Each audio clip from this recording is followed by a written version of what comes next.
बाजार के आखिरी घंटे का हर एक्शन, सटीक विश्लेषण, मुनाफे वाले आइडियाज। कीजिए कल की तैयारी आज हमारे साथ। देखिए CNBC आवाज मोतीलाल ओसवाल स्टूडियो से live.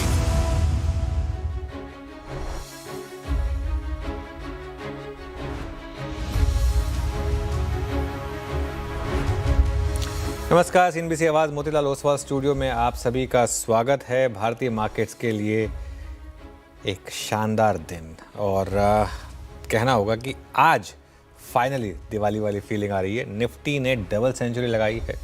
Nifty bank triple century से ऊपर लगा चुका है इस समय।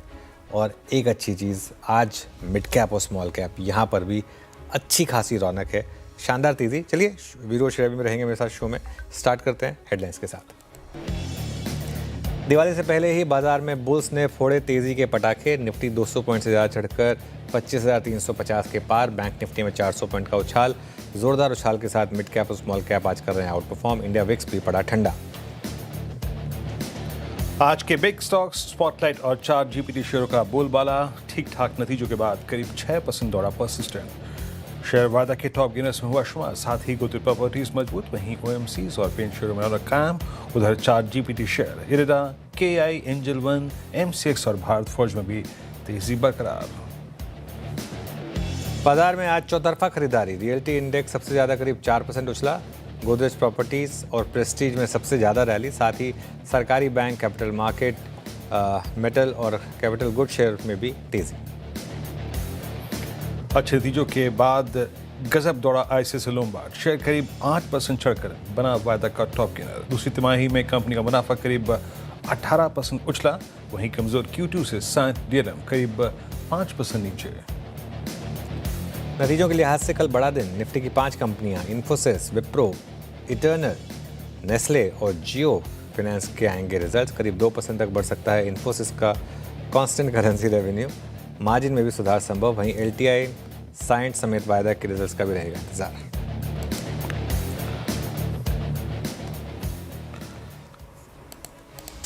ओके, चलिए शो की शुरुआत करते हैं। और आज फाइनली दिवाली वाली फीलिंग आ रही है।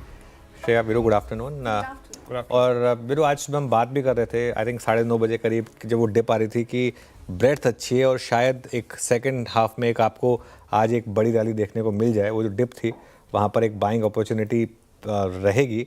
शानदार तेज़ी। और देखिए आज चौतरफा खरीदारी है। सबसे इंटरेस्टिंग चीज़ ये है, आज मार्केट ब्रेड्थ अच्छी है। मिड कैप, स्मॉल कैप, सुबह एक गिरावट आई और उस गिरावट में एक बाइंग की एक अपॉर्चुनिटी मिली।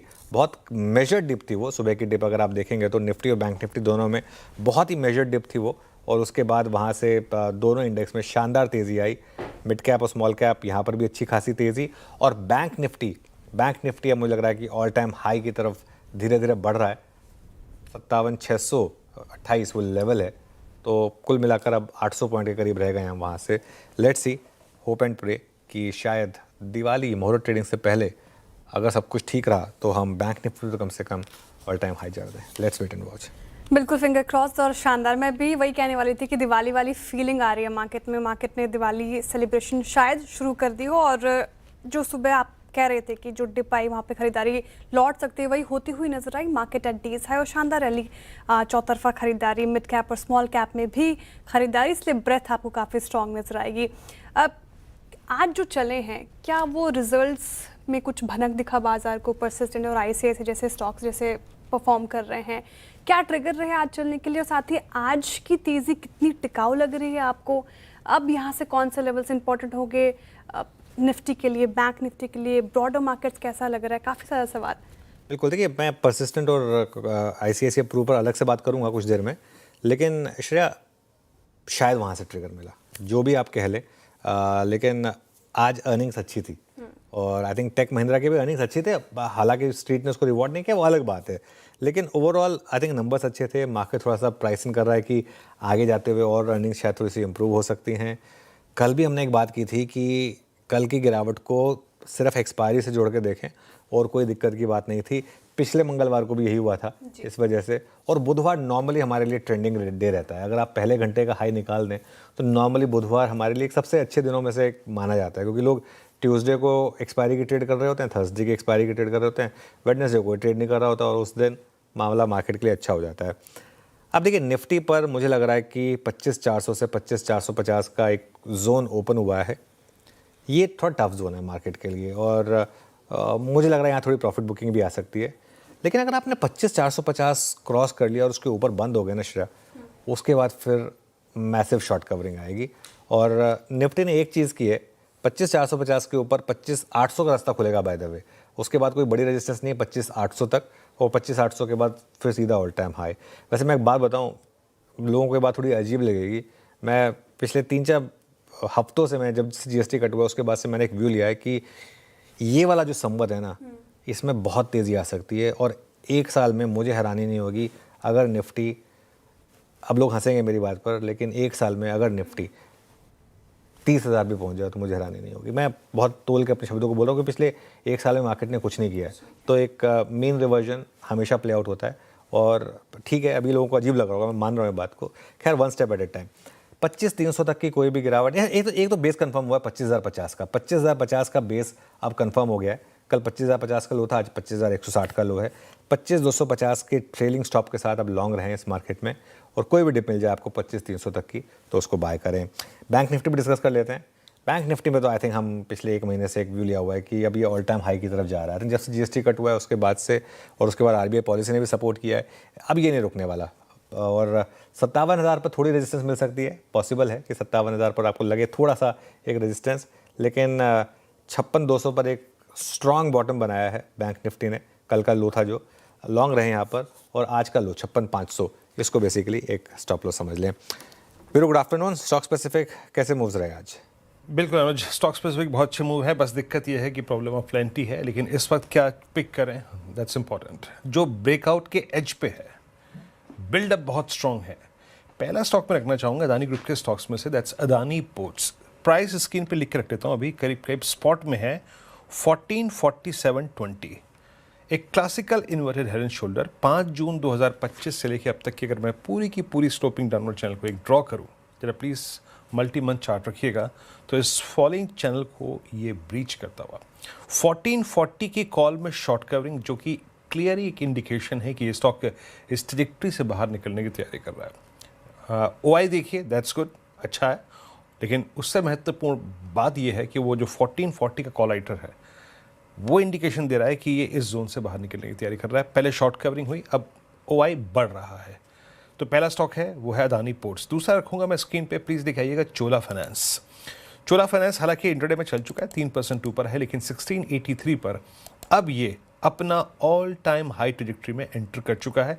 1674 इसका ऑल टाइम हाई था मल्टी मंथ, सितंबर 24, उसके बाद अप्रैल 25, उसके बाद जून 25, इस पूरी की पूरी ट्रैजेक्टरी को काट चुका है। ये वो सारे स्टॉक्स हैं जो एक शॉर्ट कवरिंग के फेज़ के बाद अब एक स्ट्रॉन्ग फेज में एंटर कर रहे हैं, और ये तो खैर एक स्ट्रॉन्ग कैंडिडेट था ही पहले। एक अच्छा मूव आता हुआ यहाँ पे डे हाई की ट्रैजेक्टरी में आके ट्रेड करता हुआ, और एक रिवर्सल के कैंडिडेट्स में नज़र रखिएगा आप मझगांव डॉक पे। डिफेंस स्पेस में आज बाइंग है, अच्छा मूव आ रहा है। मझगांव एट 2870 अपने सारे एवरेजेस के ऊपर आके ट्रेड करता हुआ 56 रुपये ऊपर, लेकिन मेरे ख्याल से ब्रेकआउट पॉइंट जो है वो इसका रहेगा 2880 2883। तो नज़र रखिएगा, एक्टिविटी यहाँ पर भी काफ़ी स्ट्रॉन्ग है।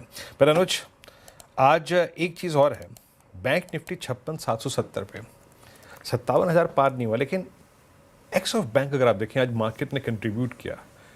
ये चीज़ लाइफ बियॉन्ड 25,500 के लिए एक स्ट्रॉन्ग केस बनाती है कि बैंक्स के सिवा भी इस बाजार ने आज पूरी मशक्क़त की ऊपर निकलने की। आज कैपिटल गुड्स का स्ट्रॉन्ग कंट्रीब्यूशन है, डिफेंस का है, सबका। नहीं देखिए, आज चौतरफा खरीदारी है। आज की जो रैली है वो एक स्टार्ट ऑफ समथिंग बिग हो सकता है वीरू, मेरा ये मानना है, क्योंकि लग रहा है देखकर कि जिस तरीके से आज अक्रॉस द बोर्ड पार्टिसिपेशन है मार्केट में, आप देखिए, और आज जिस तरीके से स्टॉक्स रिएक्ट कर रहे हैं उसमें, मतलब बड़े बड़े स्टॉक्स में अच्छे मूव्स आ रहे हैं। अच्छा, एक और खबर आई है आज जो भले ही लोगों को अभी छोटी लगे, लेकिन वो काफ़ी बड़ी खबर है। वो खबर ये है कि कुछ और पीएसयू बैंकों का कंसोलिडेशन की बात चल रही है। मैं आपको 2 नाम दिखाता हूँ। एक तो bank of Maharashtra. Bank of Maharashtra के कल नंबर्स आए थे, वैसे मैं सरप्राइज था, कल इतने अच्छे नंबर पे स्टॉक चला नहीं था क्योंकि ऑल टाइम हाई के करीब था, आज चला। और दूसरा आईओबी। देखिए, ये एक और रिफॉर्म होगा, इसको लोग भले छोटा रिफॉर्म कहें, ट्रस्ट मी। मैं एक राकेश झुंझुनवाला जी मुझे एग्जांपल देते थे, आप पेडर रोड चले जाइए, पेडर रोड में 200 मीटर के डिस्टेंस पे 12 एटीएम दिख जाएंगी आपको पीएसयू बैंकों की। कोई लॉजिक है? कोई सेंस बनता है? मतलब वो उस रियल एस्टेट को वो भी स्पेसिफिकली आप किसी और अच्छी चीज़ के लिए उसको यूज़ कर सकते हैं, है ना। तो वैसे भी जब इंटर बैंक ऑपरेटेबिलिटी सब कुछ है, तो जब देना विजया मिलाकर बैंक ऑफ बड़ौदा बने, आप देखिए बैंक ऑफ बड़ौदा कितना एफिशिएंट बैंक हो गया एक, और एक दो इनएफिशिएंट बैंक्स थे देना और विजया बैंक, वो मर्ज हुए, एक बड़े बैंक ने उनको एब्जॉर्ब किया। आई थिंक ये एक बहुत बड़ा रिफॉर्म होगा अगर इसमें वाकई में सच्चाई है, और अगर नंबर ऑफ पीएसयू बैंक्स और रिड्यूस होकर 8 रह जाती है, सिर्फ 8 पीएसयू बैंक अगर रह जाते हैं, तो ये बड़ा रिफॉर्म होगा। हो सकता है आगे जाकर और भी इसमें एक बड़ा रिफॉर्म आए और आप सिर्फ जैसे 4 या 5 बड़े पीएसयू बैंक्स हो। ये अगर होगा तो ये एक एफिशिएंसी के हिसाब से बहुत अच्छी चीज़ होगी। थोड़ा मैं टॉपिक से डाइग्रेस कर रहा हूँ, लेकिन हाँ, आज जो आपने कहा तेज़ी चौतरफा है। श्रेया, आगे बढ़ते हैं शो में। बिल्कुल आगे बढ़ेंगे, लेकिन एक प्रश्न जो मैंने पहले उठाया था, परसिस्टेंट और आईसीआईसीआई लोम्बार्ड, जिस तरीके से आज तेजी और इनफैक्ट हाई साइड से फिसले नहीं, लगातार आज इंट्राडे में तेजी बनती दिखी है। 8% अप, 7% अप, परसिस्टेंट दिखेगा 8%, आईसीआईसीआई लोम्बार्ड। क्या कह रहे हैं ये रिजल्ट्स अच्छे स्ट्रीट ने रिवॉर्ड किया है, इससे क्या मैसेज निकलता है? इससे मैसेज ये निकल रहा है कि भले ही स्टॉक्स महंगे हों, अगर नंबर अच्छे आएंगे चलेंगे, बात खत्म। देखिए, परसिस्टेंट पे आज सुबह हमारा व्यू पॉजिटिव था, लेकिन साथ में एक चीज़ हमने ये तड़का ऐड जरूर करा था कि अगर बहुत बड़ा गैप अप हो तो चेज़ मत करिएगा, लेकिन नंबर्स अच्छे हैं। आईसीआईसीआई लोम्बार्ड के केस में भी आईसीआईसीआई लोम्बार्ड जो है वो भी एक काफ़ी नंबर्स उसके भी काफ़ी अच्छे थे, लेकिन इतनी ज़्यादा वॉलेटिलिटी रही है स्टॉक में, इसके लिए थोड़ा सा इसको देखकर कई बार डर लगता है इसका, लेकिन नंबर्स इसके भी काफ़ी अच्छे थे। लेकिन मैसेज, ब्रॉडर मैसेज ये है कि अगर नंबर अच्छे आएंगे तो स्ट्रीट रिवॉर्ड करेगी। चलिए अब ट्रेंडिंग स्टॉक्स की बात करते हैं और साथ ही कार्यक्रम का क्रम समझ लेते हैं। बिल्कुल, ट्रेंडिंग स्टॉक्स के साथ शुरुआत होगी और जिस तरीके से मार्केट रिएक्ट कर रहा है आज डेज हाई पर, शुरुआत तेजी के ट्रेंडिंग स्टॉक्स के साथ की जाए। कौन कौन से स्टॉक्स में सबसे ज़्यादा खरीदारी आज होती हुई नजर आई है आपके स्क्रीन पर? बजाज फिनसर्व, बजाज फाइनेंस, दोनों ट्विंस आपको यहाँ पर गिनर्स में शुमार दिखेंगे। 4% की तेज़ी के साथ बजाज फाइनेंस, बजाज फिनसर्व भी 3% अप है। एफएमसीजी काउंटर्स भी आज अच्छा कर रहे हैं, इनफैक्ट नेस्ले इंडिया देख लीजिए शुरुआत से ही आज फोकस में था, 4% से ज़्यादा की तेज़ी यहाँ पर। एशियन पेंट्स, क्रूड थीम काम करता हुआ नजर आया, क्रूड में थोड़ी नरमी और एशियन पेंट्स उछल गया, 2.5% की तेज़ी के साथ यहाँ पर कारोबार होता हुआ नजर आ रहा है। और रिजल्ट इम्पैक्ट आईसीआईसीआई लोम्बार्ड, शानदार Q2 नतीजे, स्ट्रीट ने रिवॉर्ड किया, 8.5% के करीब तेज़ी आज के सेशन में। अगेन परसिस्टेंट सिस्टम रिजल्ट का यहाँ पर बोलबाला, करीब 7% की तेज़ी यहाँ पर। और साथ ही रियल्टी स्पेस में अच्छी खासी खरीदारी, प्रेस्टीज स्टेट्स आपको दिखेगा कारोबार करते हुए 5% से अप, और आईएफएल फाइनेंस भी लगभग 4.5% अप है। लेकिन अच्छे मूड माहौल में भी अगर आप देखें तो जहां पर डेंट पड़ा है वो है टाटा मोटर्स। एक्सईवी सिर्फ पैसेंजर व्हीकल टाटा मोटर्स का आपको दिखा रहे हैं स्क्रीन पर, और 1.5% ही नीचे कारोबार करता हुआ। इन्फी जहाँ पे अच्छे मिड कैप स्पेसेस में आईटी में अगर आप देखिए रौनक है, तो लार्ज कैप स्टॉक्स थोड़ा बैकफुट पर। इन्फी टूट गया 1%। टेक महिंद्रा के रिजल्ट्स उतने अच्छे नहीं लगे स्ट्रीट को, इसलिए करीब 0.5% करीब डाउन कारोबार कर रहे हैं। एक्सिस बैंक अगर आप देखिए रिजल्ट्स से पहले थोड़ा यहाँ पर नरमी देखने को मिल रही है, 1% डाउन। आईसीआईसीआई प्रूडेंशियल, इसके नतीजे भी अच्छे नहीं लगे, इसलिए 2.5% नीचे। डिलीवरी आज यहाँ पे मुनाफा वसूली 2%, ओरेकल फाइनेंशियल आईटी स्पेस से 2.5%, और पीवी फिनटेक में भी मुनाफा वसूली देखने को मिल रही है 2% के करीब। अब आगे बढ़ते हैं और कार्यक्रम का क्रम समझते हैं। फंडामेंटल राय देने के लिए हमारे साथ होंगे जियोजीत इन्वेस्टमेंट्स के गौरांग शाह जी की टेक्निकल कॉल्स लेंगे हम प्रकाश गाबा, मानस जायसवाल, राजेश सातपते, चंदन तापड़िया, विकास सालुंखे और आशीष कयाल जी से। 2:20 पर इतने मुद्दा बताएंगे आपको आरबीएल बैंक में क्या चल रहा है, साथ ही आईसीआईसीआई लोम्बार्ड क्यों दौड़ रहा है बताएंगे यश जैन। 2:30 बजे इन्फोसिस और विप्रो के नतीजों का अनुमान बताएंगे आशीष वर्मा, साथ ही इटर्नल और नेस्ले के नतीजों का प्रीव्यू देंगे मंगलम मालू। 2:40 पर आशीष चतुर्वेदी बताएंगे भारतीय बाजार पर नोमुरा की रणनीति क्या है, साथ ही दीपाली राणा बताएंगे hyundai मोटर का क्या है कैपेक्स प्लान। 2:50 पर बिग मार्केट वॉइस में हमारे साथ जुड़ेंगे मार्सलेस इन्वेस्टमेंट मैनेजर्स के पोर्टफोलियो मैनेजर रक्षित रंजन। 3 बजे दिवाली के मौके पर खास बातचीत के लिए हमारे साथ जुड़ेंगे मोतीलाल ओसवाल के चेयरमैन रामदेव अग्रवाल। 3:05 पर इतने मुद्दा से डीलिंग रूम चेक जानेंगे। 3:15 बीटीएसटी एसटीबीटी ट्रेड्स लेंगे। चलिए, हमारा गेस्ट पैनल कनेक्टेड है। इससे पहले कि मैं ट्रेड्स पर आऊँ, एक सवाल मैं वीरू और श्रेया आपसे पूछूंगा। वीरू, दिवाली कब सेलिब्रेट हो रही है, पूजा कब हो रही है? तैयारी 20 को सोमवार को और शाम को पूजा। हाँ 20 को शाम को पूजा होगी श्रेया आपके यहाँ? पूजा होगी। मेरे घर में भी 20 को शाम को 20 की शाम को पूजा हो रही है। दिवाली की पूजा घरों में शाम को होती है और 20 तारीख की शाम को दिवाली की पूजा हो रही है, ये फैक्ट है।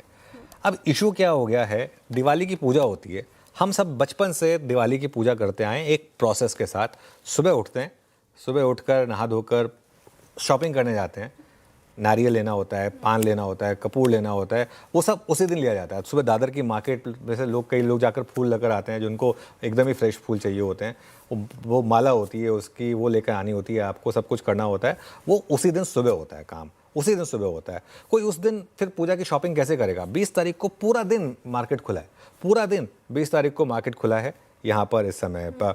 और दिवाली के अगले दिन, जी हाँ, दिवाली के अगले दिन कहने को वैसे छुट्टी है, लेकिन उस दिन मुहूर्त ट्रेडिंग हो रही है, तो आप उस दिन भी किसी से मिलने नहीं जा पाएंगे, क्योंकि वो मुहूर्त ट्रेडिंग भी bang in the middle of the day हो रही है, एकदम वो 12:45 to 1:45 पर हो रही है। दिवाली की छुट्टियों का मजाक बन चुका है। ये देश का सबसे बड़ा फेस्टिवल है दिवाली, और पिछले 2-3 साल में ये ऐसा हुआ है, मुझे समझ में नहीं आता। जितने भी बड़े देश देख लीजिए आप, उनके सबसे बड़े फेस्टिवल पर वो 3-4 दिन के लिए बंद होते हैं या हाफ डे होता है, ऐसा कुछ होता है, जैसे क्रिसमस होता है फॉर एग्जांपल। हम क्यों नहीं एक दिवाली पर 3 दिन की एक छुट्टी रख सकते हैं? सिंपल, छोटी दिवाली, बड़ी दिवाली उसके अगले दिन, 3 दिन, ताकि वो कन्फ्यूजन ही खत्म हो जाए। जिसको 20 को सेलिब्रेट करनी है वो 20 को सेलिब्रेट कर रहा है, जिसको 21 को सेलिब्रेट करनी है वो 21 को सेलिब्रेट कर रहा है। और वो मुहूर्त ट्रेडिंग का अब ज़माना गया। अब वो पहले होती थी, उसका एक लॉजिक था, पहले रोकड़ा ट्रेडिंग होती थी या फिर वो रिंग पे ट्रेडिंग होती थी, और वो भी इसलिए होती थी क्योंकि उसके बाद एक ट्रेड लेके उसके बाद मार्केट एक हफ्ते के लिए बंद होता था। अब वो वाला ट्रेडिशन, अच्छा ट्रेडिशन पूरा मेंटेन करना तो फिर पूरा मेंटेन करिए, फिर उसके बाद फिर एक हफ्ते के लिए या तो मार्केट आप बंद कर दीजिए, वो होता नहीं है। 20 तारीख को छुट्टी होनी चाहिए मेरे ख्याल से, क्योंकि वरना होता क्या है ना कि ये दिवाली जो है ना, अब उसमें वो स्टॉक मार्केट में जो काम कर रहे हैं उनके लिए दिवाली वाली फीलिंग रह नहीं जाती है, मेरा ये मानना है। और मेरी ये अपील है एक्सचेंजेस से, अभी भी कुछ लेट नहीं हुआ है, आप 20 तारीख को छुट्टी करिए। अब ये मेरी एक सेंस होगी, 21 को रखना, आपको मुहूर्त ट्रेडिंग रखिए 21 को, लेकिन 20 तारीख की छुट्टी होनी चाहिए, ये मेरा व्यू है। थोड़ा सा आपको एक्सपायरी करनी पड़ेगी। हाँ, 2 साल से हो रहा है, बैठे थे हम लोग दफ्तर में। हाँ, 2 साल से दफ्तर में ऐसे बैठे थे। हाँ, लेकिन इस बार तो बहुत ही अजीब हो रहा है, इस बार तो बहुत ही अजीब हो रहा है। असल में दिक्कत क्या होती है ना, ये जो कैलेंडर के शुरू में ही आप डिसाइड कर लेते हैं ना, जैसे दिवाली जैसी चीज़ें हैं उसमें आपको एक टेंटेटिव रखना चाहिए, और उसके बाद जब करीब 15 दिन 16 दिन रह जाए तब जो पंडितों से पूछ कर या जैसे होकर उसके बाद, बिल्कुल भारत जो है वो इंग्लिश कैलेंडर को नहीं फॉलो करता है फेस्टिवल्स को लेकर। ये जो हिंदू फेस्टिवल्स होते हैं ये आपके लूनर कैलेंडर के हिसाब से होते हैं, आपको उस चीज़ का ध्यान रखना चाहिए। और दिवाली एक ऐसा फेस्टिवल है, अक्रॉस द बोर्ड मनाया जाता है ये फेस्टिवल, और मुझे लगता है कि अब समय आ गया है कि थोड़ा सा क्या हो जाएगा, एक दिन का प्रॉफिट छोड़ दीजिए ना एक्सचेंजेस को भी। मैं कहूँगा कि क्या मतलब ऐसा क्या आपको कोई बम नहीं फूट जाएगा, ऐसा क्या हो जाएगा, मतलब जो आप एकदम से इतना ज़्यादा आप उस चीज़ को लेकर एडमेंट हैं, कर दीजिए। मैं तो कहता हूँ 20 तारीख को छुट्टी होनी चाहिए। इस बार बहुत ख़राब होने वाला है, क्योंकि पूरी दुनिया 20 तारीख को दिवाली की शाम की पूजा कैसे करेंगे अगर आप सुबह उसकी उस हिसाब से तैयारी नहीं करेंगे तो। सॉरी वीरू, मैं थोड़ा सा कॉल से पहले थोड़ा सा डाइग्रेस कर गया। बिल्कुल आपने सही मुद्दा उठाया, बिल्कुल सही उठाया। मेरे ख्याल से इस देश का सबसे बड़ा पर्व दीपावली है, हर इंसान मनाता है। गिफ्टिंग, त्योहार, पूजा सबसे महत्वपूर्ण होती है, उसमें आप दफ्तर में बैठे होंगे। पिछले साल भी यही हुआ था, जो बैठे हुए थे क्लोजिंग में। बिल्कुल खराब बिल्कुल। आई थिंक गाभा सर भी कुछ कहना चाह रहे थे। हाँ गाभा सर, गुड आफ्टरनून। बिल्कुल, हम ही हैं जो अपने फेस्टिवल को टेक इट फॉर ग्रांटेड करते हैं। तो 3 दिन छुट्टी करेंगे तो क्या होगा? कुछ नहीं होगा। आई थिंक हमारा सबसे बड़ा फेस्टिवल है हिंदुस्तान का पूरे साल में, और जो है मुहूर्त की 15-20 दिन पहले नहीं, जब हम रॉकेट पर इतनी प्रिसीजन से जा सकते हैं, आज हमको पता पड़ जाता है कि कब हमारा मुहूर्त होता है, पहले ही पता पड़ता है नेक्स्ट ईयर हमारा मुहूर्त कब होगा। तो ये इस पर I think don't take it for granted please, we all need it. बिल्कुल नहीं, जरूरत है 100% बिल्कुल। चलिए खैर, होपफुली फिंगर्स क्रॉस्ड इस पर शायद कुछ सुनवाई हो। लेकिन अब ट्रेड्स की शुरुआत करते हैं। गावा सर बताइए, आपसे शुरुआत करेंगे इस समय का आपका ट्रेड। बिल्कुल, गुड आफ्टरनून टू यू, सभी पैनलिस्ट को भी गुड आफ्टरनून, एंड प्लीज हमारी मांगे पूरी करो। स्टॉक का नाम है सीजी पावर। इसका स्ट्रक्चर मुझे लगता है अभी ट्रेड कर रहा है 758 पे, सिर्फ 4 रुपए का स्टॉक होना चाहिए 754 का, लेकिन इसको एक दिन का ट्रेड नहीं चाहिए, इसको स्पिल ओवर ट्रेड लेके आ सकते हैं। कल तक 770 पॉसिबल है, 770, तो अच्छा अपू बाकी है, पक रहा है, और मेरे ख्याल से ऑन है CG power. Okay, CG power आपका ट्रेड आपने पिक किया लॉन्ग साइड पे 758 डे हाई पर। मानस, गुड आफ्टरनून, आपका ट्रेड। गुड आफ्टरनून वीरेंद्र जी। तो देखिए, प्रेस्टीज पे खरीदारी करने की राय रहेगी यहाँ पर। अगर आप देखिए तो बहुत ही अहम रेजिस्टेंस 1650 का जो रेजिस्टेंस था, स्टॉक ने उसको वॉल्यूम्स के साथ ब्रेक किया है। तो आई थिंक यहाँ पर एक ट्रेड बनता है 1669 के स्टॉप लॉस से यहाँ पर खरीदारी करने की राय रहेगी। आपके टारगेट 1730 तक के हो सकते हैं, ये कैश लेवल्स हैं। चाहे तो 1680 का 1680 वाला कॉल ऑप्शन जो 45 रुपए पे ट्रेड हो रहा है, उसमें 34 रुपए का स्टॉप लॉस लगा ले और इस ऑप्शन में 65 रुपए की टारगेट सेट करें। Okay, sector of the day realty space से प्रेस्टीज स्टेज चुना है मानस ने, यहाँ पे खरीदारी की राय। आशीष ख्याल जी, वेरी गुड आफ्टरनून, बताइए आपके पिक। देखिए, मेरी पिक होगी गोदरेज प्रॉपर्टीज में। यहाँ पर हम देख सकते हैं स्टॉक करीबन 4% ऊपर है, लेकिन काफी समय के बाद में एक अच्छा मोमेंटम हम रियल एस्टेट स्पेस में वापस लौटता हुआ नजर आ रहा है। तो गोदरेज प्रॉपर्टीज पे बाय की राय होगी। और यहाँ पर ऊपर में जो टारगेट निकल कर आता है गोदरेज प्रॉपर्टीज के लिए, वो हम देख सकते हैं करीबन 2260 के, और नीचे में जो स्टॉप लॉस लगाना होगा वो है 2070 का। बिल्कुल। चलिए, गोदरेज प्रॉपर्टीज़ ये हो गई आशीष जी की ट्रेड इस समय की। Rajesh Satpute ji, good afternoon. राजेश जी, बताइए आपकी trade. Good afternoon Anuj ji, and good afternoon everyone. Anuj ji, बस नजर इसी सेक्टर पे है। मुझे लगता है यहीं पे जगह मिल रही है, यहाँ पे थोड़ी आप कह सकते हैं कि बार्गेन हंटिंग अपॉर्चुनिटीज है। तो लोडा यानी मैक्रोटेक डेवलपर, ये मेरा पिक रहेगा। 1170 इसके लिए इंपॉर्टेंट सपोर्ट है, और अच्छी बात है कि ऊपर से थोड़ा हल्का हुआ है। तो it's a buy in Lodha in Macrotech Developer about 1170। Stop loss will be 1155, और इसका जो स्विंग का टारगेट है वो है 1210 का Lodha. Okay, Lodha developers strong move day high पर ये भी आके ट्रेड करता हुआ। विकास, गुड आफ्टरनून, आपका trade. Good afternoon Virendra ji. देखो, मार्केट का सेटअप पॉजिटिव है। मुझे लगता है भारतीय एयरटेल यहाँ पे स्ट्रांग है, एक डाउनवर्ड ट्रेंड लाइन का ब्रेकआउट भी देखने मिला है, और मुझे लगता है यहाँ से 2020 के टारगेट के लिए इसको बाय किया जा सकता है। 1950 इंपॉर्टेंट सपोर्ट आज के दिन में देखने मिल रहा है, तो 1950 के स्टॉप लॉस से भारतीय एयरटेल को बाय किया जा सकता है 2020 के टारगेट की। ओके, भारतीय एयरटेल योगी विकास जी के पिक दमखम नजर आ रहा है, डेज हाई पर कर रहा है कारोबार। टेक्निकल कॉल्स हो गए हैं पूरे, और पिक्स में बोलबाला रहा रियल्टी स्पेस का। ज़्यादातर काउंटर्स उसी स्पेस से पिक किए गए हैं। आपके लिए एक बार स्क्रीन पे दोबारा रख देते हैं। गाबा ने चुना सीजी पार, यहाँ से खरीदारी की राय। 770 तक के टारगेट देख रहे हैं वो, 754 का आपको स्टॉप लॉस मेंटेन करके चलना है। मानस जी प्रेस्टीज स्टेट्स पर दाव लगाने को कह रहे हैं, 1730 तक के टारगेट, 1969 का स्टॉप लॉस। आशीष ख्याल जी ने अगेन गोदरेज प्रॉपर्टीज चुना। शानदार मूव सारे ही पर्टिकुलर काउंटर्स में स्क्रीन पर आएगा। टारगेट और स्टॉप लॉस 2260 के टारगेट, 2070 का स्टॉप लॉस। राजेश सातपुते जी ने अगेन लोधा डेवलपर्स चुना, यहाँ पर खरीदारी की सलाह। 1210 तक के टारगेट देख रहे हैं वो, 1155 का आपको स्टॉप लॉस लगाकर चलना है। साथ ही विकास जी ने अभी भारतीय एयरटेल चुना। शानदार मूव इस पर्टिकुलर काउंटर में। 2020 तक का टारगेट, 1950 का स्टॉप लॉस मेंटेन कीजिए। आप फंडामेंटल आइडिया के लिए चलते हैं गौरांग जी के पास। गौरांग जी, गुड आफ्टरनून, स्वागत है आपका कार्यक्रम में। बताइए आपका फंडामेंटल आइडिया क्या होगा। धन्यवाद श्रेया जी, आपका सभी को प्रणाम और शुभ दिन हमारे तरफ से। ऐसे तो विकल्प में दो शेयर ध्यान में आ रहे हैं। अब मैं इस दुविधा में पड़ गया था दो में से कौन से एक को चुनूं। तो ये विचारधारा रखते हुए कि क्योंकि हम दूसरी तिमाही के नतीजों के सिलसिले में चल रहे हैं, तो हमें लग रहा है कि वित्तीय क्षेत्र पर ज्यादा ध्यान होना चाहिए। वहां पर नतीजे अच्छे आने के अनुमान है और भविष्य में भी नतीजे अच्छे आएंगे। एक छोटा डिस्क्लोजर दे देता हूं कि जो भी निवेश लायक रणनीति आज दोपहर इस कार्यक्रम में रखेंगे, ये हमारे रिसर्च टीम की तरफ से राय है। इसमें हमारी कंपनी जियोजेट अथवा मेरा कोई निजी निवेश नहीं है, ना ही किसी प्रकार का वित्तीय लाभ मिलता है, ना ही किसी प्रकार का कॉन्फ्लिक्ट ऑफ इंटरेस्ट। लेकिन इसी स्तर पर राय देते हैं हमारे क्लाइंट्स को, हो सकता है उनका निवेश हो। तो मैं बात कर रहा हूं एक ऐसी एनबीएफसी की जिसने बाजार गिरते हुए भी अपने आप को संभाला हुआ था, और अभी कुछ समय पहले ही इस शेयर का मेरे ख्याल से विभाजन और बोनस हुआ था। मैं बात कर रहा हूं बजाज फाइनेंस। अगर आप देखें तो मेरे ख्याल से अपने जीवन के सर्वोच्चम स्तर के आसपास है, अगर आप पूरा गणित लगाए तो लंबी अवधि के लिए बजाज फाइनेंस पर खरीदारी की राय है। ये बुनियादी दर के आधार पर है। इस स्तर पर शुरुआत करिए और गिरावट पर जोड़ते जाए। ओके, बजाज फाइनेंस 1057 पे आपकी लॉन्ग कॉल है, तो ट्रेड्स पूरे हो गए। और बजाज फाइनेंस याद रखिएगा आज ऑल टाइम हाई पर है, गजब का मूव दिया। मैं भी इनफैक्ट इसकी ऑप्शन एक्टिविटी ट्रैक कर रहा था दोपहर से, तो अच्छा मूव देता हुआ यहाँ पे। तो ट्रेड्स पूरे हो गए, एक एक करके आपके स्क्रीन पे आएंगे। अच्छा, और कुछ काउंटर्स को देखते हैं जो कि एक मूव स्ट्रॉन्ग दे रहे हैं, बट थोड़ा सा वहाँ पे बैन में है तो दिक्कत है, बट आरबीएल बैंक इस मंच पे कई बार ओपिनियन शेयर भी किया गया एडिटर स्टेक में भी, बट 300 पे ये अपने इस दौर के 20 फरवरी के बाद अब तक के हाईएस्ट क्लस्टर पे माना। Just I mean a cash view, मैं फ्यूचर्स पर टिप्पणी नहीं कर रहा हूँ, सिर्फ डिलीवरी की बात कर रहा हूँ। जिसके पास डिलीवरी है आरबीएल बैंक की, जो कि काफ़ी समय से लेके बैठा है, आई मीन इस दौर का वर्स्ट प्राइस था 87। ये 300 का मीनिंग क्या है, क्योंकि इसके बाद बहुत दूर तक कोई सप्लाई जोन नहीं है। तो देखिए medium to long term chart में देखेंगे तो यहाँ पर आपको एक इनवर्स हॉरिजॉन्टल पैटर्न दिखेगा, जिसका ऑलमोस्ट ब्रेकआउट स्टॉक ने किया है। मेरा समझना है कि स्टॉक को मीडियम टर्म के लिए लेना चाहिए। मीडियम टर्म के लिए आप स्टॉक को खरीद सकते हैं।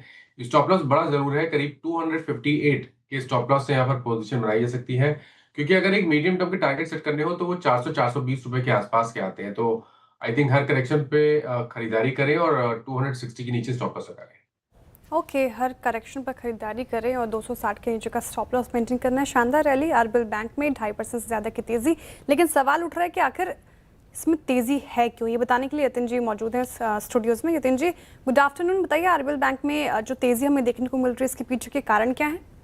बिल्कुल, तो देखिए कहीं ना कहीं उम्मीद अभी बाजार में ये बन रही है कि आरबीएल बैंक एक बड़ा फंड रेज कर सकता है, और जो न्यूज़ रिपोर्ट्स हैं और जो सीएनबीसी टीवी 18 की एक्सक्लूसिव खबर है, ये अगर आप माने तो कहीं ना कहीं ओपन ऑफर के साथ आरबीएल बैंक में एमिरेट्स एनडीबी लगभग 60% हिस्सा खरीद सकते हैं। एमिरेट्स एनडीबी अगर आपको जानकारी है तो यूएई की one of the leading banks हैं, और गल्फ स्टेट्स में भी ये बहुत बड़ी बैंक आपको दिखाई पड़ रही है। आरबीएल बैंक की बात करें तो अभी currently stock 1.25 time price to book ratio trade कर रहा है, और सेबी के नियमों के तहत जब यहाँ आपको ट्रांजैक्शन होता हुआ नज़र पड़ेगा तो सेबी फॉर्मूला के हिसाब से यहाँ प्राइसिंग डिसाइड होगी। किसी भी प्रकार की मैनेजमेंट ने बोर्ड मीटिंग का ऐलान नहीं किया है, लेकिन येस्टरडे मीडिया की रिपोर्ट्स को सफाई देते हुए उन्होंने ज़रूर कहा है कि वो रेगुलर इंटरवल्स पर स्ट्रेटेजिक अपॉर्चुनिटीज़ एक्सप्लोर करते हैं। तो उन्होंने डिनाई नहीं किया कि कोई फंड रेजिंग नहीं हो रहा, लेकिन हाँ ओपन ऑफर के साथ एमिरेट्स एनडीबी की सब्सिडरी या उनका कोई ऐसा एसपीवी यहाँ हिस्सा खरीद सकता है, और ओपन ऑफर के साथ जैसे कि मैंने कहा लगभग 60% हिस्सा, जहाँ 2 से 3 बिलियन डॉलर्स के बीच में वो निवेश करेंगे। तो एक बहुत बड़ा फंड इन्फ्यूजन आरबीएल बैंक में आज आपको होता हुआ नज़र पड़ सकता है। और सीएनबीसी टीवी 18 की जो एक्सक्लूसिव जानकारी है उसके हिसाब से आरबीआई ने अनौपचारिक तरीके से इस ट्रांजैक्शन को गो हेड दिया है। हालांकि जो नियम है आरबीआई के, उसके अंदर जितना भी स्टेक हो 26% के ऊपर यहाँ वोटिंग राइट्स का कैपिंग रहेगा। तो वोटिंग राइट अगर एमिरेट्स एनडीबी की बात करें तो यहाँ 26% के आसपास आरबीआई ने ऐसी पहल की है कि इसको कैप किया जाए। बिल्कुल, शुक्रिया यतिन। और देखिए इसमें ना कहीं एक जो मुझे सेंस मिली है बात करके, वो ये मिल रही है कि थोड़ा गवर्नमेंट और आरबीआई भी चाहते हैं कि थोड़ी सी एक बैंकों में नॉन यूएस कैपिटल आए, ताकि थोड़ा सा हमको भी ये दिखाना है कि हमारा जो सिस्टम है उसमें बाकी लोग भी काफ़ी इंटरेस्टेड है। आई थिंक इस खबर में मुझे लग रहा है काफ़ी हद तक सच्चाई है। इशू सिर्फ अब ये हो गया है कि ये स्टॉक बहुत भाग चुका है। एक तो परमानेंटली बैन में रहा है, ये 3 महीने से ये बैन में है, बैन से बाहर आता है सिर्फ बैन में जाने के लिए। तो ये उसकी वाली सिचुएशन है ना, और काफ़ी भाग चुका है ये स्टॉक। अब इसमें इशू क्या होगा, री रेटिंग होगी या नहीं होगी। देखिए अब जब एक किसी ट्रेड में हर कोई लॉन्ग हो जाए ना, उसके बाद उसमें इमीडिएटली पैसा नहीं बनता, जैसे मन्नापुरम के केस में हुआ था, लेकिन बाद में पैसा बना, आपका री रेटिंग हुई। येस बैंक के केस में इमीडिएटली पैसा नहीं बना, लेकिन बाद में वो स्टॉक 22-23 के लेवल तक पहुंचा। वो 17 के करीब पे जो था वो, उसके बाद से वहाँ पे वो येस बैंक का वो भी भागा, उसके बाद पैसा बना उसमें। तो यहाँ पे भी मुझे लग रहा है कि अगर वाकई में एमिरेट्स एनबीडी आ गया और वाकई में अगर उन्होंने स्टेक ले लिया, स्लोली स्टॉक की री रेटिंग होगी। एंड इन दैट केस हो सकता है कि आपको 350-400 का भी लेवल देखने को मिल जाए। ये स्टॉक एक समय पे जब लिस्ट हुआ था 750-800 तक के इसने हाई लगाए थे। रत्नाकर बैंक पहले इसका नाम हुआ करता था। काफ़ी जो मुंबई गोवा में रहते हैं उन्हें पता है, काफ़ी यहाँ डीपली पेनिट्रेटेड बैंक है वैसे, तो उस हिसाब से लेकिन इस भाव पर लेना है या नहीं, गौरांग जी बताएंगे। गौरांग जी गुड आफ्टरनून, बताइए। ये है कि जैसे आप बता रहे थे अनुज भाई, नॉन यूएस एंड बाकी अन्य मेरे ख्याल से पार्टिसिपेंट को आना चाहिए। एमिरेट्स एनबीडी का आने से मेरे ख्याल से एक जो अनिश्चितता का वातावरण था, क्योंकि हमें सबको इतिहास पता है आरबीएल बैंक का, जब आईपीओ आया था, आईपीओ पर क्या लिस्टिंग हुई थी और उसके पश्चात नीचे की तरफ के दायरे और कुछ अकाउंट्स को लेकर के मेरे ख्याल से अटकलें थी, ग्रॉस नेट एनपीए बढ़ रहे थे वगैरह वगैरह।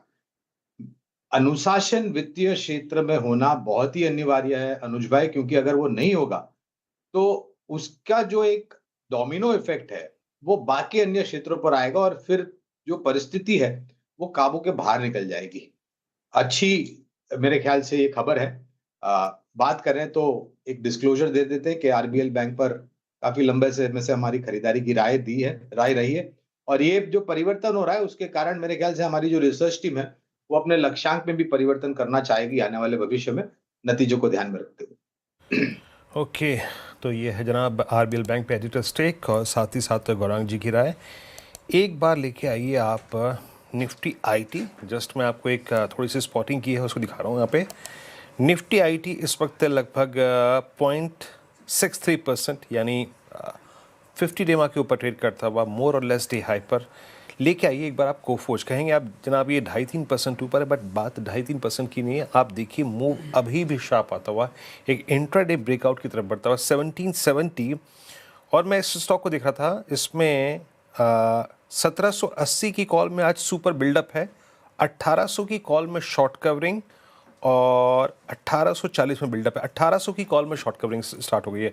माना इस समय बहुत देर से इसको देख रहा हूँ, फिर मैंने फाइनली इसको ऑप्शंस पे चेक किया, इजेक्ट करता हुआ इस रेंज से माना सारे एवरेजेस के ऊपर परसिस्टेंट कल सुबह पकड़ा था, आपको याद है हमने वो जब 53-90 पे था।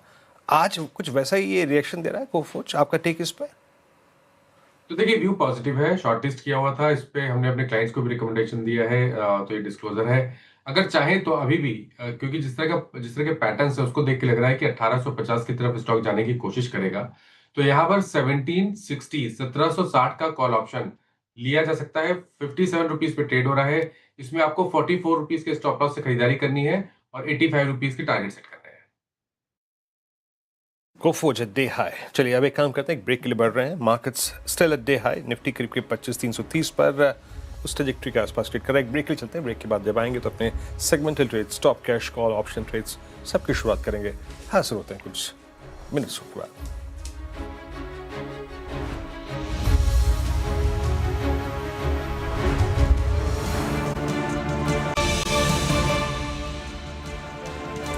Welcome back. और मार्केट में अच्छी रैली, करीब करीब 184 अंक ऊपर निफ्टी कारोबार करता हुआ और बैंक निफ्टी भी देखिए आप 324 अंक की बढ़ोतरी के साथ कर रहा है कारोबार। और अब हमारे साथ जुड़ रहे हैं आशीष वर्मा जी कमाई का अड्डा में। सर स्वागत है आपका कमाई का अड्डा में। आपसे थोड़ी देर में चर्चा करेंगे रिजल्ट्स की और फिर आप शो को संभालेंगे, लेकिन कुछ स्पेसेस देख रही थी मैं। क्या हो गया बता दीजिए, बात श्रेया बता दीजिए क्या बात हो गया, बात क्या हुई? बात ये होगी कि अब से थोड़ी देर में मैं निकल जाऊंगी शो से और सर संभालेंगे, आगे रथ खींचेंगे शो का। ये सुबह से ये ड्रेस पहना और ड्रेस बदली, कोट सेम है, लाल और हरी टाई का वो शर्ट का कॉम्बिनेशन है, ये क्या मामला? सुबह ऐसी था क्या?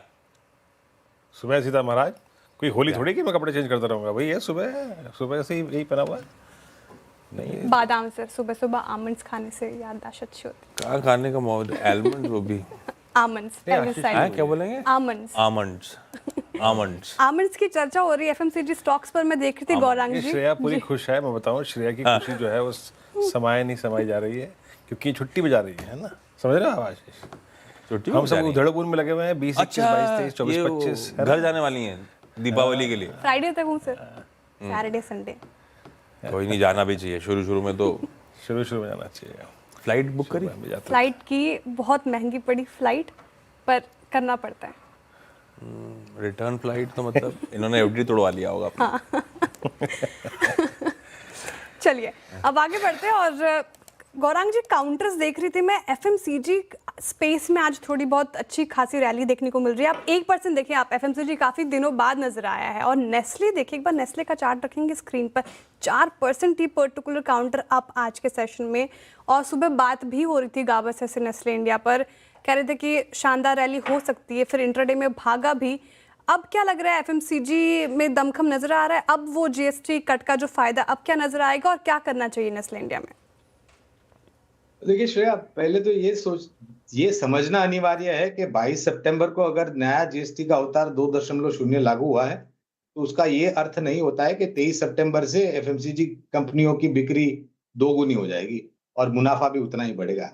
ये सोच अनिवार्य नहीं है। और मैंने तभी भी यही बताया था श्रेया कि जो बदलाव हुआ है जीएसटी को लेकर के, अच्छी बारिश को लेकर के, खपत ग्रामीण मध्यम ग्रामीण से, और फिर माननीय वित्त मंत्री जी ने जो 12,75,000 तक कोई टैक्स नहीं हो, इसका सबका असर ये महीने से शुरुआत यानी कि अक्टूबर, नवंबर, दिसंबर से इसके जमीनी स्तर पर आपको आसार दिखते हुए नजर आएंगे। ज्यादातर मेरे ख्याल से परिवर्तन जो बड़ा है नतीजों को लेकर के, वो मुझे लग रहा है कि अगले साल जनवरी से शुरू होगा और आगे बढ़ता जाएगा। जहां तक आपका प्रश्न है नेस्ले पर, तो नेस्ले पर बुनियादी तर्क के आधार पर हमारी खरीदारी की राय है। मेरे ख्याल से आज या कल में उसके नतीजे। हाँ, नेस्ले के नतीजे कल हैं। कल बतेरो नंबर्स है, उनमें से एक नेस्ले इंडिया का भी नंबर है। उस नंबर से पहले बहुत बढ़िया मूव, 4% के आसपास के उछाल के साथ इस समय कामकाज होता हुआ। नेस्ले बढ़िया कर रहा है, हमारे स्टॉक मार्केट बढ़िया कर रहे हैं। कल कह लीजिए एक्सपायरी रिलेटेड एडजस्टमेंट्स हो रहे होंगे तो कुछ वीकनेस जरूर आई थी, लेकिन उस वीकनेस में भी जैसे आज सुबह मेंशन हो रहा था कि वो इंपॉर्टेंट क्रूशियल जोन्स को हमने नहीं तोड़ा और आज बढ़िया रिस्पाइट प्ले आउट होता हुआ। इनफैक्ट कई सारे रीजंस हैं, ऐसा नहीं है कि खाली तेजी हो रही है। हमारे सारे ग्लोबल पीयर्स देखिए, यूएस फ्यूचर्स अप टू 0.5% के आसपास के उछाल के साथ कामकाज कर रहे हैं। तो बढ़िया यूएस के तीनों बेंचमार्क्स मजबूती के साथ आज शाम के सेशन का इंडिकेशन दे रहे हैं। हमारे एशियन पीयर्स जितने बंद हुए हैं या बंद होने की कगार पे खड़े हुए हैं, सब जबरदस्त तेजी के साथ कामकाज कर रहे हैं। तो अक्रॉस द ग्लोब थोड़ा सा रिस्क ऑन का मूड है, वो इंडियन मार्केट्स में रिफ्लेक्ट कर रहा है। प्लस दूसरी इंपॉर्टेंट चीज हमारे लिए रुपया है। आज सुबह जब मार्केट्स खुले तो शायद आप लोग डिस्कस कर रहे थे, रुपया अच्छी खासी मजबूती के साथ खुला था, 3/4% मजबूती के साथ अभी भी कामकाज कर रहा है। तो उसने मूड और सेंटिमेंट को सुधारा है। और एक बात शायद मार्केट नोटिस नहीं कर रहा, मार्केट तो कर रहा, हम आप चर्चा में नहीं ला रहे हैं, रिजल्ट सीजन का भी एक्चुअल आगाज नहीं हुआ है, पर फिर भी जितने नंबर्स आए लार्जली सारे एक्सपेक्टेशन से बेहतर आ रहे हैं। उठा लीजिए आईटी में कोई TCS, HCL Tech, Tech Mahindra, Persistent Systems, otherwise कोई इरीडा, बैंक ऑफ महाराष्ट्र, कोई आनंद राठी वेल्थ, लंबी लिस्ट है सारे, नुवोको, सब लिस्ट देखिए आप, सारे नंबर्स एक्सपेक्टेशन से बेहतर आए अब तक इंडिया इंक के। हालांकि अब रफ पैच की था और सबसे वीकनेस वाले पॉकेट्स हमने रिजल्ट सीजन की शुरुआत करी थी आईटी, उसने भी डिसअपॉइंट नहीं करा है। एक्सपेक्टेशन अच्छी ग्रोथ आई, एक्सपेक्टेशन से बेहतर मार्जिन्स डिलीवर करें। खैर सब अपनी जगह, लेकिन आज मूड माहौल अच्छा है तो ऐसी बातें करना बनता भी है। लेकिन वीरू, आज चर्चा हो रही थी सुबह वैसे हमारी, बेस 1 रेजिस्टेंस 1 के बीच में रहेंगे, एक बार रेजिस्टेंस 1 निकला तो R2 की ट्रेजेक्टरी में जाने की तैयारी हो रही है। 330 380 की ट्रेजेक्टरी, हम उसी ट्रेजेक्टरी को 360 तक तो गए ही गए थे। आशीष बने। हाँ आशीष, हुआ क्या था, बस कल एक्सपायरी रिलेटेड वो सेलिंग थी मेरे ख्याल से। वो हमें इंतजार करना था दो चीज़ों का, या तो अपनी शर्तों पे बेस मिल जाए या फिर तुम्हारी शर्तों पे रेजिस्टेंस कट जाए, है ना। तुम्हारी शर्तों मतलब जो पहला कॉल राइटर है, अब वो जैसे ही 229 191 कटा, कुछ नहीं, बाजार ब्लास्ट हुआ। और हमारा आखिरी पॉइंट था आशीष, जहाँ तक मैं कमेंट्री लिख के आया था कि जनाब हम देखेंगे कि निफ्टी 330 काटने के बाद 383 के जोन तक जाएगा कि नहीं जाएगा। 383 तो नहीं गया, बट 365 तक का हाई लगा के आया। मेरे ख्याल से आशीष अभी है ना, अब हमें इंतज़ार करना होगा कैसे निफ्टी बैंक 57,000 को क्रॉस करता है। अब अगला ब्रेकआउट यानी 25,400 की ट्रैजेक्टरी तब पार होगी जब आपको 57,000 का ब्रेकआउट मिलेगा। सिंपली अब आप पूछेंगे क्यों, क्योंकि 57,000 पर बैंक निफ्टी का सबसे बड़ा मंथली कॉल राइटर। पर आशीष, मैं आपसे एक चीज़ पूछूंगा यार, निफ्टी आईटी में जिस प्रकार के मूव परसिस्टेंट के हैं, कोफोर्ज के हैं, मैं आज सिर्फ नंबर्स जब देख रहा था, विभिन्न हालातों में, खराब हालातों में भी ये कंपनी आपको ढाल लेती है। मैं इनके मार्जिन्स को देख रहा था, वो इम्प्रूव हुए, कांस्टेंट करेंसी रेवेन्यू जो है वो आपकी स्ट्रीट्स, आपकी एक्सपेक्टेशंस अच्छे रहे। मिड कैप आईटी फिर भी दुरुस्त है इस बार, है ना। अरे मिड कैप आईटी तो वीरू रिजल्ट सीजन से पहले ही पता था, जिनका नाम ले रहा आप, कोफोर्ज हुआ, परसिस्टेंट हुआ, केपीआईटी हुए, इनके सीक्वेंशियल ग्रोथ नंबर्स एक्सपेक्टेड थे बेहतर। भाई हम परसिस्टेंट के नंबर्स पर रिएक्ट कर रहे हैं, एक्सपेक्टेड था 3.25-4% के आसपास ग्रोथ आएगी, उससे बेहतर आई बात अलग है, पर एक्सपेक्टेड था कि मिड कैप आईटी बेहतर करेगा, लार्ज कैप आईटी डिसेंट सा परफॉर्मेंस करके देगा। हाँ ये बात है, अब तक सारे नंबर्स स्ट्रीट एक्सपेक्टेशन से बेहतर डिलीवर हो रहे हैं, पर उससे अभी भी क्वेश्चन मार्क तो लगा हुआ है। खैर, इस पे अभी ज्यादा डिटेल में नहीं जा रहा हूं, क्योंकि इन्फोसिस विप्रो के रिजल्ट्स एक्सपेक्टेशन पे आऊंगा, तब और डिटेल में ये सब बातें समझाऊंगा आपको। मोतीलाल ओसवाल के चंदन तापड़िया जोड़ते हुए, चंदन क्या दिवाली पे कहां दिखा, अरे वाह, ये मोतीलाल में पूरे हफ्ते का सेलिब्रेशन होता है क्या दिवाली का? बिल्कुल आशीष जी, देखिए हम लगातार पूरा वीकली थीम पे फोकस करते हैं, तो 7 दिनों से पूरा दिवाली सेलिब्रेशन है ट्रेडिशनल, क्योंकि देखिए दिवाली है तो वाइब्स है, और हमारा तो ऐसा मानना है कि मुहूर्त ट्रेडिंग के बिना दिवाली अधूरी है। तो पूरा टीम, चाहे रिसर्च हो, चाहे मार्केटिंग हो, डिजिटल हो या फिर मीडिया हो, सब दिवाली के सेलिब्रेशन में लगे हैं। और एक हमारा एक फिल्म भी बन रहा है, दिवाली की तैयारी हम करेंगे आपके लिए, तो उस पर भी काफी वर्क कर रहा है। तो बस आप मोतीलाल ओसवाल देता है कपड़े कि अपने खुद के होते हैं 7 दिन? आई थिंक हमारी कंपनी तो हमको देती है, इसलिए पूछ रहा हूँ। हाँ, तो आप जैसा समझो, देखिए इम्पोर्टेंट ये है कि आप किस भाव और भावना से पहन रहे हो। नहीं, अच्छा, भाव से याद आया, मुहूर्त के दिन कहाँ दिखा रहे हो निफ्टी आप भाई साहब?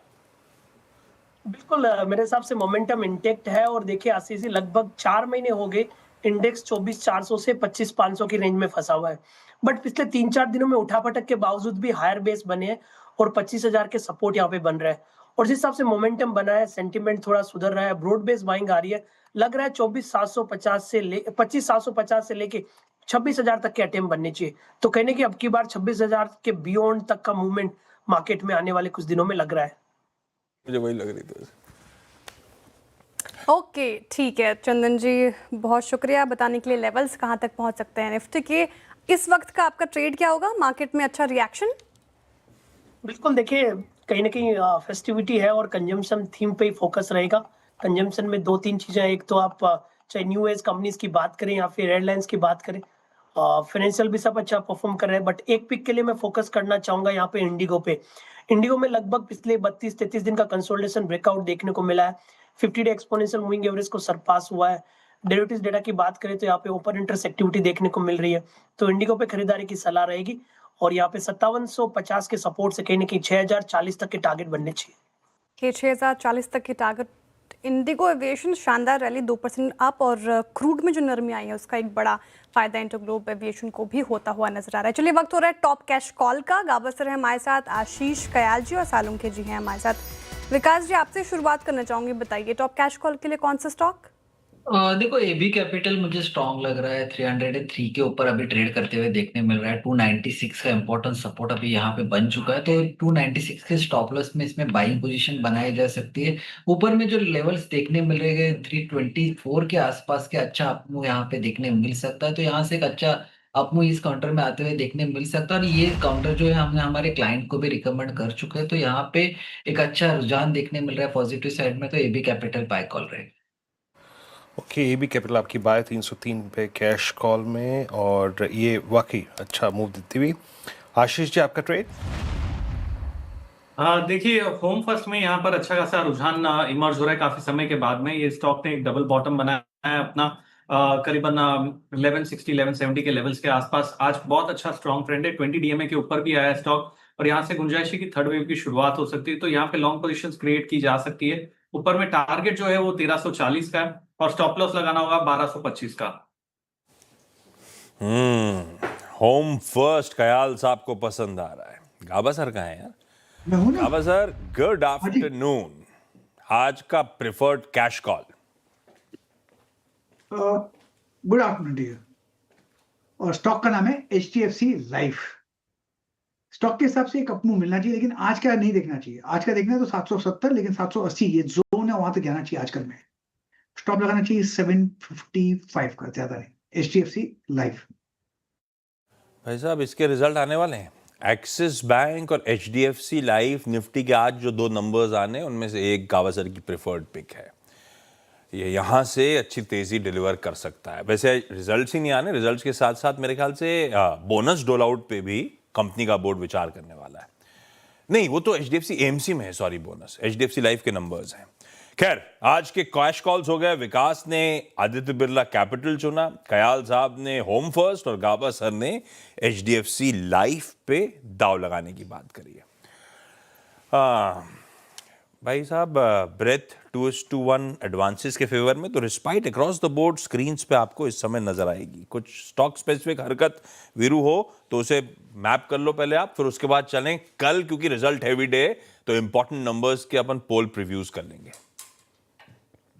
आशीष, सिर्फ एक ट्रेड जो मुझे विजिबल नजर आ रहा है और स्ट्रॉन्ग मूव दे रहा है डे हाई की ट्रैजेक्टरी में, और एक फ्रेश ब्रेकआउट है, दैट्स के इंडस्ट्रीज 4429 डे हाई पर। विकास, आज सुबह भी बात हो रही थी इसकी, आज कल भी हमने बात की थी इस स्टॉक की, और मेरे ख्याल से केबल और वायर सेगमेंट में सबसे स्ट्रॉन्गेस्ट कैंडिडेट था।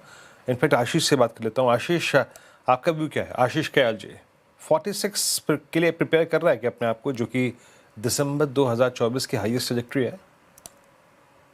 देखिए वीरू, यहाँ पर जो मोमेंटम बना है इस स्टॉक में बहुत ही जबरदस्त बना है। मतलब अगर आप पिछले 9 से 10 दिन देखेंगे तो ये स्टॉक ने प्रीवियस लो के नीचे एक भी बार ब्रेक भी नहीं दिया है। क्लोज तो जाने दीजिए, ब्रेक भी नहीं कर रहा है, तो मोमेंटम तो बना हुआ है। स्टॉक थोड़ा सा ओवरबॉट है, तो डिप पे बाय करने की राय होगी, और ये 4600 के टारगेट्स इसमें देखे जा सकते हैं। ओवरऑल अगर हम वीकली चार्ट पे भी इस स्टॉक को ट्रैक करें तो बहुत समय के बाद में इस स्टॉक में एक स्ट्रॉन्ग वेव ऊपर आता हुआ नजर आ रहा है। तो 4600 का टारगेट है, और मेरे ख्याल से 4750 तक के लेवल्स भी दिखा सकता है ये स्टॉक। तो बाय करके चलिए। यहाँ पे अगर स्टॉप लॉस आपको लगाना है तो डिप पे बाय करिए, बेटर रिस्क रिवॉर्ड के लिए। और यहाँ पर नीचे में जो सपोर्ट है स्टॉक का वो करीबन 4335 लेवल्स का।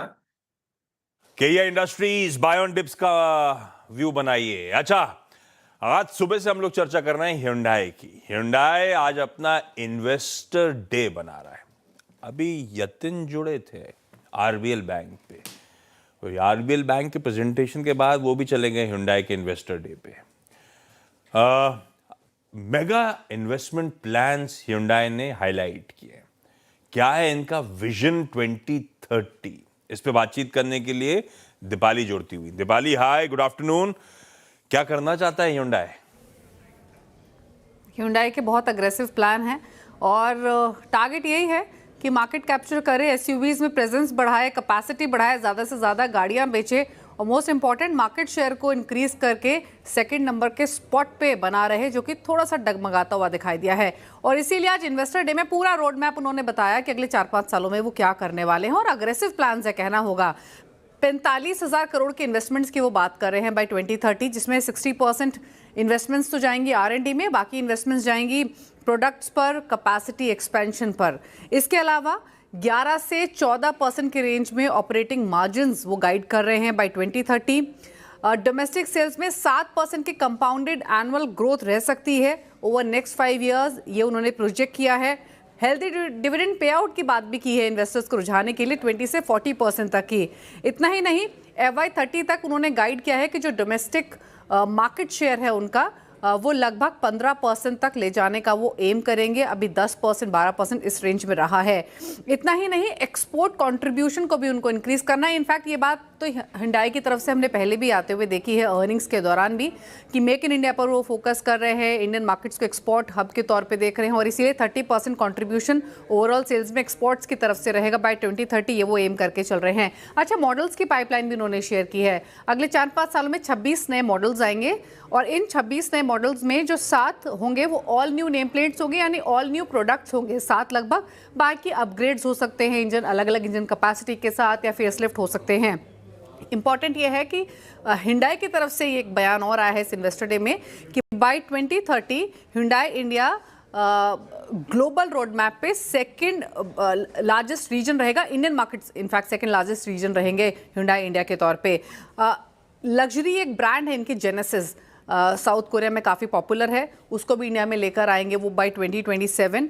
और एक डेडिकेटेड इलेक्ट्रिक एसयूवी भी जो लोकली मैन्युफैक्चर करेंगे उसको भी लेकर आएंगे बाय 2027। हाइब्रिड मॉडल्स पर भी काम करेंगे। तो एक चीज़ क्लियर की है उन्होंने इस रोड मैप पे कि जो पूरा फोकस रहेगा वो इंडिया सेंट्रिक प्रोडक्ट्स पर रहेगा, इलेक्ट्रिफिकेशन पे रहेगा, डीपर लोकलाइजेशन पर रहेगा। और इसीलिए उन्होंने जो जिन प्रोडक्ट्स की बात की है वो स्पेशली MPVs, यूटिलिटी व्हीकल्स की बात की है, ऑफ रोडर्स की बात की है, प्लस हाइब्रिड मॉडल्स की बात की है। तो इसी पर ज़्यादा फोकस रहने वाला है, but definitely aggressive plans Hyundai के अगले 4-5 सालों के लिए। एग्रेसिव प्लान्स अगले 4-5 सालों के लिए। एग्जैक्टली 1 साल हो गया। अक्टूबर 2024 में लिस्ट हुई थी, अक्टूबर 2025 में हम आके खड़े हुए हैं। आज इन्होंने सुबह एक बड़ा अनाउंसमेंट भी करा। तरुण गर्ग साहब अब इस कंपनी के मैनेजिंग डायरेक्टर होंगे। वीरू ऐसी मैं देख रहा था, वो है MBA IIM लखनऊ से, मैं था MBA JIM लखनऊ से। 19-20 से रह गया मामला। 19-20 से रह गया, 19-20 से रह गया है किस्मत भी ना। खैर ठीक है भाई गौरांग सर, Hyundai ने मतलब इस जर्नी पिछले 1 साल का चार्ट रखिएगा, मेरे ख्याल से IPO का भाव था 1960 का इशू प्राइस, बीच में स्लिप हुआ था मेरे ख्याल से 1550 तक गया था, रुलाता रहा, उसके बाद बढ़िया एक तरफा मूव बने और कहाँ 1980 का इशू प्राइस और कहाँ 2500 के आसपास आके खड़ा हुआ है। Hyundai पे आप लोग का long term view Gaurang sir, Hyundai versus Maruti एक चुनते लॉन्ग टर्म पोर्टफोलियो के लिए तो कौन सा होता? आशीष भाई आप 19-20 से नहीं 0.000001% से चूक गए। वो पद जो आपको मिलना था वो इसके कारण 19-20 नहीं था, वो 0.000001%। वो थोड़ा कंजर्वेटिव होके मैंने बोला था ना, सॉरी। और आप होते तो शायद 24,000 का भाव होता।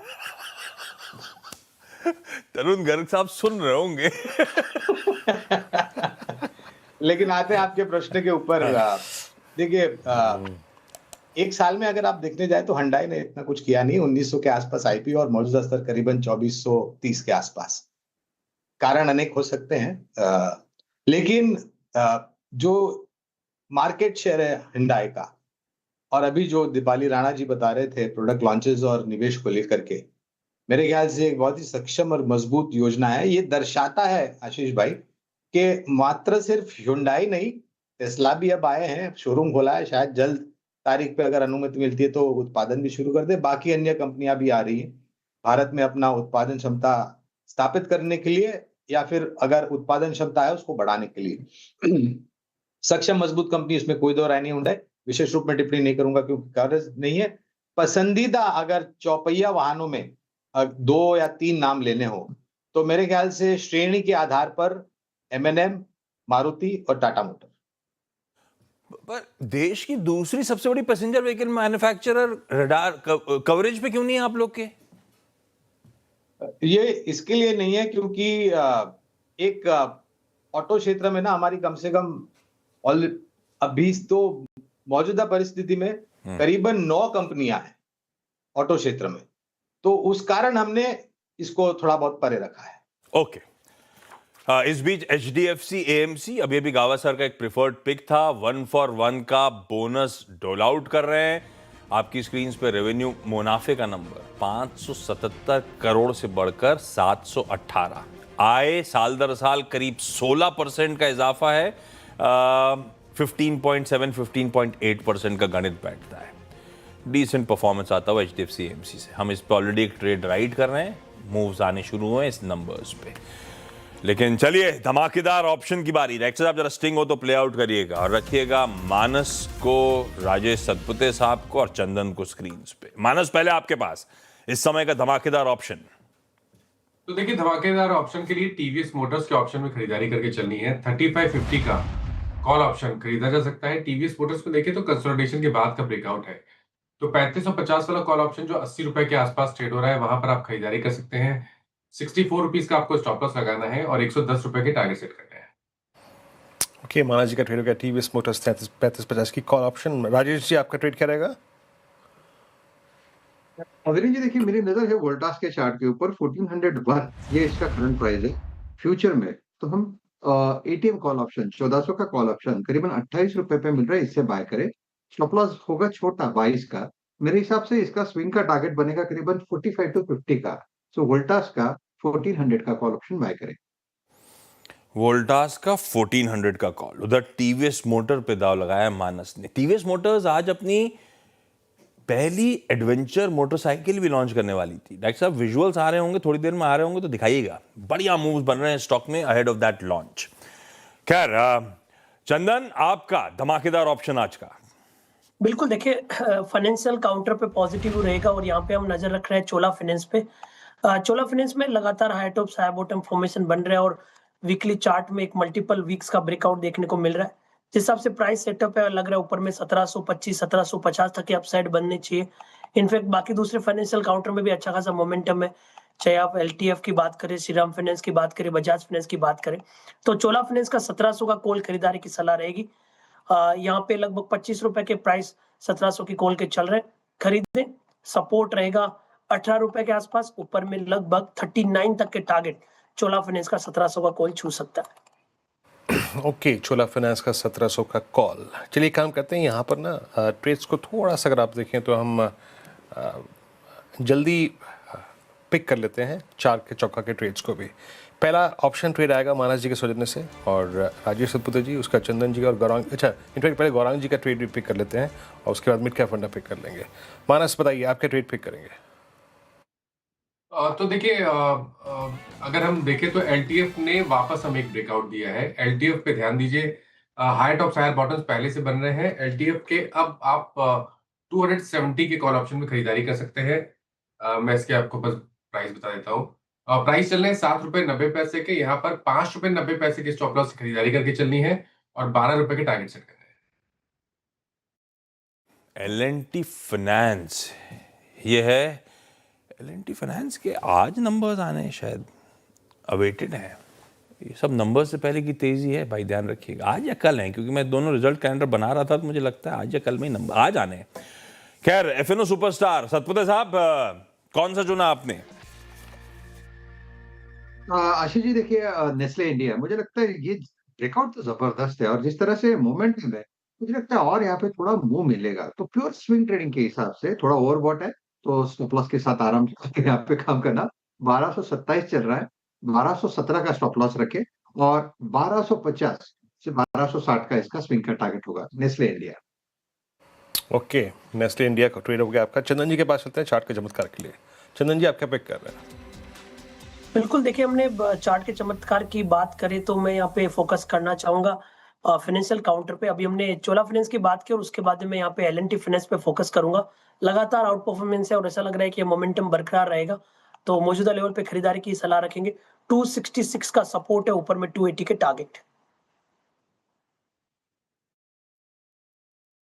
ये ट्रेड हो गया चंदन जी का। उसके बाद चलते हैं काम करते हैं आज की मिड कैप फंडा कॉल पिक करते हैं। गौरांग जी क्या पिक कर रहे हैं मिड कैप में आज?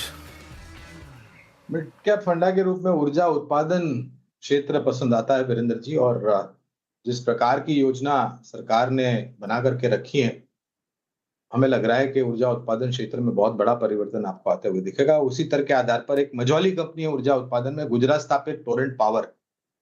मेरे ख्याल से ये सबसे पहली कंपनी थी जो कैश सरप्लस थी, पावर सरप्लस थी, और पावर सरप्लस जो था वो बाकी के जो करीब के राज्य है जैसे महाराष्ट्र, मध्य प्रदेश, राजस्थान, वहां पर अपनी ऊर्जा पहुंचाते थे वो। काफी कुछ योजना है टोरेंट पावर की आने वाले भविष्य में क्षमता विस्तार को लेकर के और नई कारोबार में उतरने की। तो बुनियादी तर्क के आधार पर टोरेंट पावर पर खरीदारी की राय है। शुरुआत कीजिए और गिरावट पर जुड़ते जाए। ये सारी टोरेंट पावर, नेस्ले, सब चर्चा में सुबह से आते ही चले जा रहे हैं और आज भी इस समय। सतपुते साहब, आपने जाके दुकान पे चेक करा 10 रुपए की मैगी में कितना GST का फर्क पड़ा? नहीं। ये पासवर्ड पता नहीं कैसे होगा। करता तो क्या? अरे ध्यान रखना चाहिए भाई, सरकार ने जो बोला है उतना तो फायदा हमें पहुंचना चाहिए। खैर चलिए, बिग मार्केट वॉइसेस की बारी है और मार्सलस इन्वेस्टमेंट मैनेजर्स के पोर्टफोलियो मैनेजर रक्षित रंजन साहब जुड़ते हुए। Rakshit sir, hi, good afternoon. Good afternoon.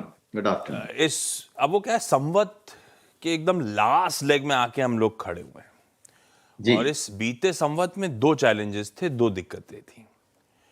वो FIIs के आउटफ्लोज और बाकी सब अलग। FII के आउटफ्लो शायद इसीलिए क्योंकि हमारे हिंदुस्तान में अर्निंग्स का स्लो डाउन आ गया था। रक्षित सर, आप लोग का back of the envelope calculation क्या कहता है भाई? अभी तक, अब तो बहुत इनिशियल डेज हैं इस रिजल्ट सीजन के और अनलाइकली है कि ग्रोथ का पहिया वापस इतनी जल्दी लौट आएगा। तो तेजी तूल कब पकड़ेगी? कब तक हिंदुस्तान में ये अर्निंग सीजन के हालात सुधरते हुए नजर आएंगे? आप लोग क्या मान के चल रहे हो? क्योंकि अब टाइम हो गया, पिछले साल सितंबर से गाड़ी फुस हुई है।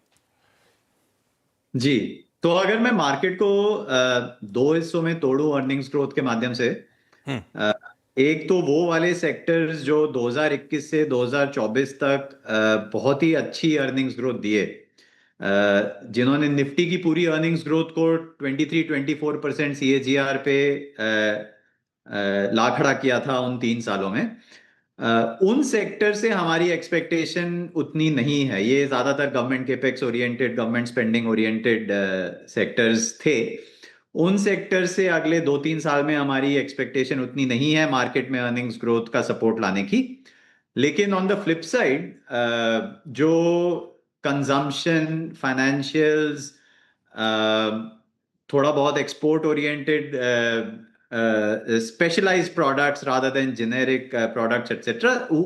So consumption, financial, particularly in those sectors से हमारी earnings में acceleration की expectation है। Overall market level पे I think जो 2021 से 2024 हमने देखा था 23-24% का annualized growth rate, वो तो unlikely लगता है।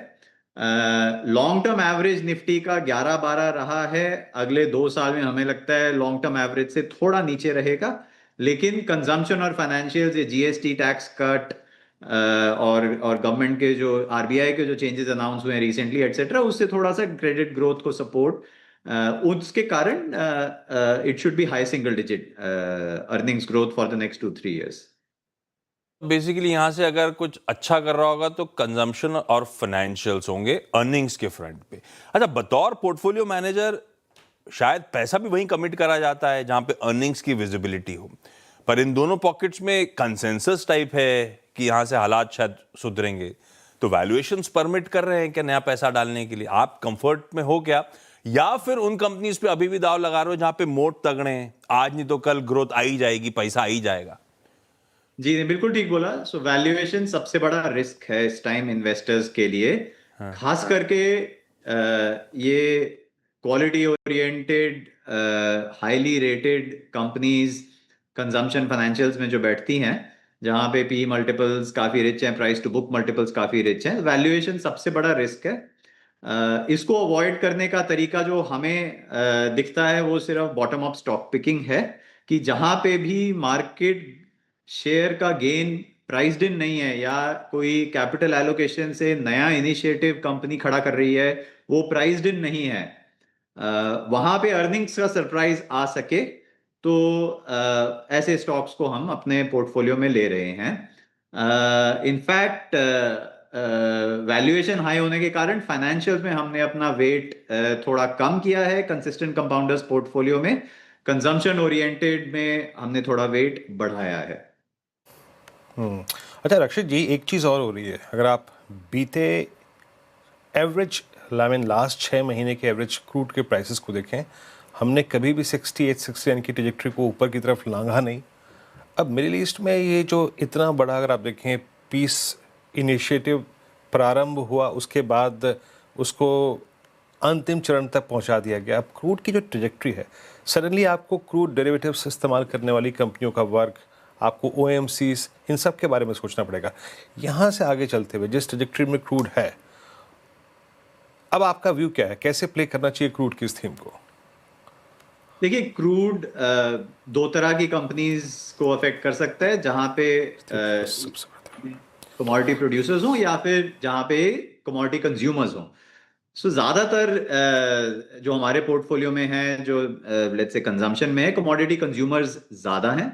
कमोडिटी कंज्यूमर्स को बढ़ता क्रूड और डेप्रिशिएट होता डॉलर, दोनों का ध्यान रखना पड़ता है इन्वेस्टर्स जब इन्वेस्ट करेंगे ऐसी कंपनियों में। तो डेप्रिशिएट होता डॉलर कमोडिटी कंज्यूमर्स के लिए हानिकारक है, और बढ़ता क्रूड डॉलर टर्म्स में, डेप्रिशिएट होता rupee as in against the dollar हानिकारक है, और बढ़ता क्रूड भी हानिकारक है। तो ये 2 रिस्क्स को ध्यान में रखते हुए प्राइसिंग पावर अगर कम है कंपनी में, तो क्रूड अगर 70 के ऊपर गया और डॉलर अगर 90 की तरफ गया, रुपी, तो then there are chances of margin pressure. नहीं तो अगर ऐसा ना होए तो फिर pricing power can actually overcome these kinds of headwinds, तो मार्जिन प्रोटेक्टेड रह सकता है। रक्षित जी बहुत बहुत शुक्रिया। मैं आज थोड़ा सा आपसे हुई बातचीत को थोड़ा सा छोटा ही रख पाऊंगा क्योंकि समय का अभाव है और थोड़ा देर से संपर्क हुआ, लेकिन फिर भी सर बहुत बहुत शुक्रिया आप इस कार्यक्रम में शामिल हुए और एक बार फिर से आपको इस पर्व की CNBC आवाज़ के पूरे परिवार की तरफ से अग्रिम शुभकामनाएं दीपावली की। दीपावली आपके लिए मंगलमय रहे, शुभ रहे। चलिए अब बात करते हैं बिग बॉस की और वो है इन्फोसिस। आशीष, क्या एक्सपेक्टेशन? ओह हाँ, कल निफ्टी के 5 नंबर्स आने हैं। मैं इन्फोसिस और विप्रो दोनों बताता हूँ एक साथ आपको। एक काम करिए, पहले जरा दिग्गज IT कंपनीज के अब तक का परफॉर्मेंस ग्रिड भेजा था वो स्क्रीन पे रखिए। पहली प्लेट स्क्रीन पर आएगी। 3 के नंबर्स आ गए। मैंने इसलिए रखा है कि एक्सपेक्टेशन से तीनों ने बीट करा है और इन्फोसिस और विप्रो की एक्सपेक्टेशन मैंने आपकी स्क्रीन पे रख दी है। अब इसी डिटेलिंग में उतरूंगा, लेकिन ये अब तक की कहानी है और ये सबके अनुमान थे इस क्वार्टर के। जहां तक इन्फोसिस की बात है, लेकर आइए स्क्रीन पे।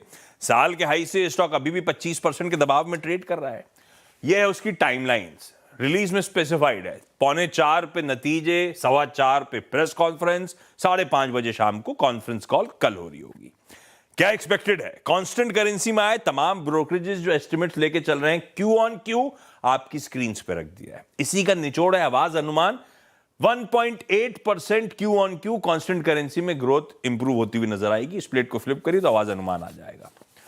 क्यों? क्योंकि यार Q2 जो है इन्फोसिस के लिए एक सीजनली स्ट्रॉन्ग क्वार्टर होता है और रीसेंट डील्स जो बैक करी गई हैं उनमें रैंप अप हो रहा होगा। रैंप अप मतलब वो डील पे अब काम करना बढ़ रहा होगा, तो उससे रेवेन्यू कंट्रीब्यूशन इंप्रूव हो रहा होगा।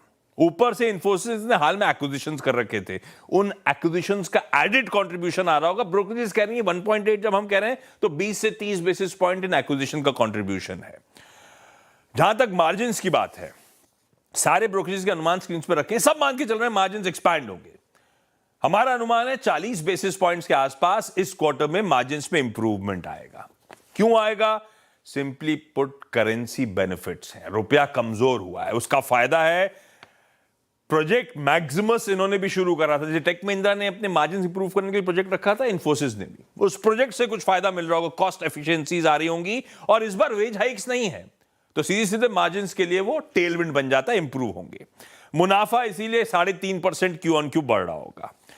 इन्फोसिस के लिए H1 मतलब साल की पहली छमाही हमेशा ज्यादा इंपॉर्टेंट होती है साल की दूसरी छमाही से।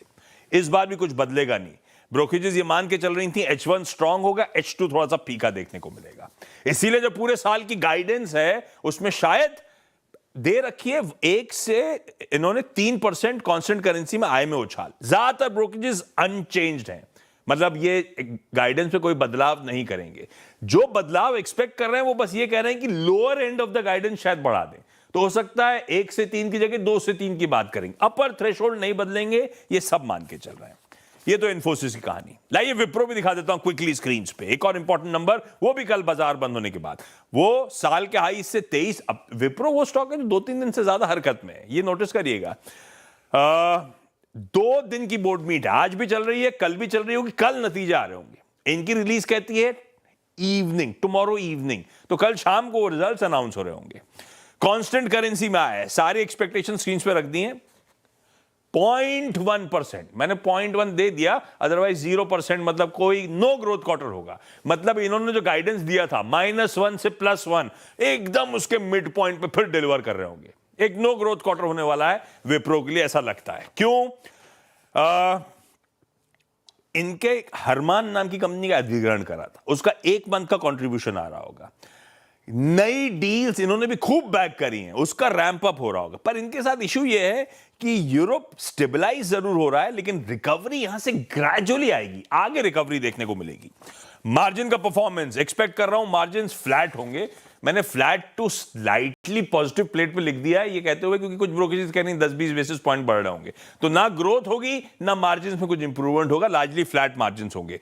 मार्जिन फ्लैट इसीलिए क्योंकि ना ग्रोथ है तो परकुलेट होकर दिक्कत कर रही होगी। डील रैंप अप्स होने तो उस पर खर्च करना पड़ेगा, आपको ज्यादा इंप्लॉइज लगाने पड़ेंगे, उसके खर्चा और कंट्रीब्यूशन आ रहा होगा, पर ये सब की भरपाई रुपए की कमजोरी कर देगी, इसीलिए मार्जिन फ्लैट रहेंगे इनके। अच्छा, इन्फोसिस के केस में H1 स्ट्रांग था, विप्रो के केस में कहा जा रहा है H2 स्ट्रांग होगा, क्योंकि विप्रो ने बहुत तगड़ी डील्स Q1 में बैक करी थी। अब वो डील्स पे काम शुरू हो रहा है, इसीलिए इनका H2 उल्टा इनके लिए अच्छा हो जाएगा। गाइडेंस अगले क्वार्टर की, ये सिर्फ एक क्वार्टर आगे की गाइडेंस देते हैं। बहुत डिवाइडेड है स्ट्रीट, इसलिए मैं कोई आकलन नहीं कर रहा हूं, आपकी स्क्रीन पे सारी गाइडेंस रख दी है। कोई कह रहा है -0.5 से +1.5, कोई कह रहा है 0 से 1, कोई कह रहा है 1 से 2। मोटा मोटी फ्लैट लाइन के इर्द गिर्द ही अगले क्वार्टर की गाइडेंस शायद ये कंपनी दे रही हो। एक चीज इंपॉर्टेंट मेंशन कर देता हूं, मैंने कहा था Q1 में ऑर्डर विंस बहुत स्ट्रांग थे, $2.7 बिलियन के थे, क्योंकि उन्होंने कुछ मेगा डील्स बैक करी थी। इस क्वार्टर में वो मामला ठंडा पड़ रहा होगा। Q2 में कुछ ब्रोकरेजेस $1 बिलियन की बात कर रही हैं, कुछ अलग अलग आंकड़े हैं, लेकिन वो 2.7 से कूल ऑफ होकर इस बार के आंकड़े आ रहे होंगे, उसमें कोई दिक्कत नहीं है, क्योंकि Q2 में बहुत अच्छी डील विंस हो चुकी थी Q1 में, तो इस बार वो मामला थोड़ा सा ठंडा हो रहा होगा। तो एक्सपेक्टेशन से वैसे अब तक तो सारी आईटी कंपनीज ने वीरू बेहतर परफॉर्म करके दिया है। देखते हैं इन्फी और विप्रो करके क्या दिखाते हैं। कोई ज्यादा एक्सपेक्टेशन लेके स्ट्रीट चल नहीं रही है वैसे इनकी परफॉर्मेंसेस को लेकर। वो तो अच्छी बात है ना आशीष, ज्यादा एक्सपेक्टेशन नहीं रखना, वो अपने आप में अच्छी बात है। और निफ्टी आईटी का चार्ट कुछ तो कह रहा है, आशीष कुछ तो कह रहा है, इस ट्रजेक्टरी से बाहर निकलने की तैयारी कर रहा है ये। निफ्टी आईटी ने अटेम्प्ट किया आज मिड कैप आईटी के स्विंग के थ्रू टू क्रॉस 50 डेमा, हालांकि क्रॉस नहीं कर पाया, लेकिन अभी आपने जो पूर्वानुमान थे आशीष से समझे। लेट्स सी कल नंबर्स कैसे डिलीवर करती हैं कंपनियां, लेकिन 2 नंबर्स और आने हैं और वो है नेस्ले और एटर्नल। एक काम करते हैं, मंगलम के पास चलते हैं, थोड़ा सा इन नंबर्स को समझने की कोशिश करते हैं। पहले एटर्नल की बात करते हैं। मंगलम, क्या एक्सपेक्टेशन? इटर्नल जो स्टॉक है वो रिकॉर्ड हाई पर है और पिछले क्वार्टर से लेके अब तक में काफ़ी तेज़ी से ये स्टॉक भागा है। उसका रीज़न ये है कि पिछले क्वार्टर में कंपनी ने कह दिया था कि ग्रोथ रेट बॉटम आउट हो चुका है और यहाँ से सिर्फ तेज़ी होगी। और दूसरी बात उन्होंने ये भी कहा कि ब्लिंकिट का जो एबिटा लॉस है वो भी पीक आउट हो चुका है। तो वो 2 चीज़ों पर सबसे ज़्यादा स्ट्रीट की नज़र रहेगी। अगर आप ओवरऑल एक्सपेक्टेशन देखें तो तगड़ा ग्रोथ देखने के लिए मिलेगा। करीब 60 से 65% के आसपास उनका एडजस्टेड रेवेन्यू है जो वो ग्रो होगा। एबिटा हावेवर सिर्फ 13% के आसपास ग्रो होगा, क्योंकि इन्वेस्टमेंट्स जो है अभी भी ब्लिंकिट में काफ़ी जारी है। Net profit year on year वहाँ पर हमें 20% डिक्लाइन देखने मिलेगा, पर उसका रीज़न ये है कि हमें सबसे ज़्यादा जंप दिखेंगे उनके डेप्रीसिएशन में। इम्पॉर्टेंटली जो फूड डिलीवरी है उसका ग्रॉस ऑर्डर वैल्यू कुछ 18 से 20% के आसपास ग्रोथ की एक्सपेक्टेशंस हैं। ब्लिंकिट का जीओवी करीब 130 से 150% के आसपास ग्रो करेगा। वो काफ़ी तेज़ी से बढ़ रहा है ब्लिंकिट का बिजनेस। और जो ब्लिंकिट का स्टोर काउंट है वो भी करीब 1750 से लेकर 1800 हो सकता है। यही नंबर पहले क्वार्टर के एंड पे 1550 के आसपास था। इम्पॉर्टेंट होगा जोमेटो या इटर्नल में नंबर्स के बाद मैनेजमेंट कमेंट्री, उनका जो शेयर होल्डर्स लेटर आता है वहाँ पर वो कंपटीशन के बारे में क्या बोलेंगे वो काफ़ी ज़रूरी होगा, क्योंकि फूड डिलीवरी में रैपिडो बहुत तेज़ी से स्केल कर रहा है और क्विक कॉमर्स में भी आप देखें तो बाकी सब बिग बास्केट एक्सेट्रा काफ़ी तेज़ी से स्केल कर रहे हैं। तो क्विक कॉमर्स में उनकी क्या प्रतिक्रिया रहती है आगे और मार्जिन्स का क्या गाइडेंस रहता है वो काफ़ी इंपॉर्टेंट होगा। शेयर होल्डर्स लेटर बड़ा इंपॉर्टेंट, कॉम्पिटिटिव इंटेंसिटी कैसी है वो इंपॉर्टेंट, वो इनके लिए भी होगी और उसका रबॉफ फिर आप स्विगी में भी आता हुआ देख रहे होंगे। खैर, इटर्नल स्टॉक ऑफ लेट गजब करा हुआ है, ऐसे ही नेस्ले कितनी बार इस प्रोग्राम में ही चर्चा में आ गया है। अहेड ऑफ नंबर्स क्या मूव्स बन रहे हैं। मंगलम, क्या नंबर्स में भी कुछ दमखम एक्सपेक्टेड है? तो नेस्ले के दूसरे क्वार्टर्स के नंबर्स इस बार काफ़ी ख़राब रहेंगे, वो स्ट्रीट की एक्सपेक्टेशंस है। जो एफएमसीजी पैक है वहाँ पर इम्प्रूवमेंट हमें सिर्फ तीसरी तिमाही से दिखेगा। तो इस वजह से नेस्ले का जो सेकंड क्वार्टर का रेवेन्यू है 3-3.5% का ग्रोथ, लार्जली प्राइस लेड, 1 से 2% वॉल्यूम ग्रोथ। हमने बाकी सब कंपनीज़ के क्वार्टरली अपडेट्स में भी देखे हैं कि जीएसटी की वजह से जो ट्रांजिशन इम्पैक्ट है वो करीब 300 से 400 बेसिस पॉइंट के आसपास हो सकता है। एबिटा मार्जिन भी नेस्ले के काफ़ी ख़राब होंगे इस बार, हमें कुछ 80 से 90 बेसिस पॉइंट्स का डिक्लाइन दिखेगा। तो 22.1% के आसपास नेस्ले के एबिटा मार्जिन होंगे। और net profit same time last quarter में कंपनी का कुछ 100-150 करोड़ का एक्सेप्शनल गेन था, तो उसे अगर आप निकाल दें तो नेट प्रॉफिट करीब 710 करोड़ के आसपास आता है। तो ईयर ऑन ईयर हमें 28% का डिक्लाइन दिखेगा, पर वो देख के घबराना नहीं है, क्योंकि पिछले क्वार्टर में हमें एक एक्सेप्शनल गेन दिखा था। इम्पॉर्टेंटली आगे की कमेंट्री क्या होगी कंपनी की और जो डिमांड है वो फेस्टिव सीजन में पिकअप हुआ या नहीं वो काफ़ी इंपॉर्टेंट है। तो इसलिए नेस्ले के इस क्वार्टर के नंबर्स को ना देखें, अगले क्वार्टर या मैनेजमेंट कमेंट्री को ज़्यादा भाव दें। तो स्टॉक में तेजी जरूर है, लेकिन इस क्वार्टर से कुछ ज़्यादा एक्सपेक्ट मत करें। जो कुछ नंबर्स में इंप्रूवमेंट शुरू होंगे आना, जैसे अभी गौरांग सर भी कुछ देर पहले कह रहे थे, वो आप Q3 ऑनवर्ड एक्सपेक्ट करिए। ये हो गए चारों इन्फोसिस, विप्रो, जोमैटो यानी कि इटर्नल और नेस्ले के नंबर्स। जियो फाइनेंशियल छोड़ देते हैं, ग्रुप कंपनी, और उसमें तो खैर अभी बिजनेस पिकअप होना है, वो स्टॉक अपने आप में अच्छा कर रहा है, वो बात अलग, लेकिन ये 5 निफ्टी के नंबर्स कल आने हैं। मार्केट्स, वो हमारा जो सेकेंड रेजिस्टेंस बैंड था R2, उसी में अटका हुआ इस समय आपको नजर आएगा। खैर मार्केट्स को रिविजिट करूंगा बाद में, जाते जाते एक बढ़िया व्यू भी ले लूंगा। पहले जरा BTST या फिर अगर चाहें तो STBT, जिसकी जो स्ट्रैटेजी है। कयाल साहब आप शुरू करो, आपका कौन सा ट्रेड है? देखिए मेरा जो ट्रेड है वो है इंडिगो पे। जैसे श्रेया भी वीकेंड पे ट्रैवल कर रही है बताया था, और वो स्टॉक पे मेरी नजर भी बनी हुई थी। पता नहीं वो तो इंडिगो ले रही है कि नहीं, लेकिन स्टॉक ने बहुत समय के बाद में कंसोलिडेशन का ब्रेकआउट दिया है। उसका जो बड़ा गैप बना था करीबन 28 अगस्त को, उसको फिल करने की कगार पर है। तो गुंजाइश है इंडिगो यहां से वापस से 6050 के आंकड़े को छू सकता है, लॉन्ग पोजीशंस क्रिएट की जा सकती है, और नीचे में जो स्टॉप लॉस लगाना होगा आपको 5780 का। इंडिगो ही लेगी आशीष जी, वो भी श्रेया भी इंडिगो ही लेगी। हर एयरपोर्ट पे खड़ी हुई है, क्या कर रहा है ना, तो जाने में डर लगता है। एयरपोर्ट हर एयरपोर्ट पे खड़ी हुई है।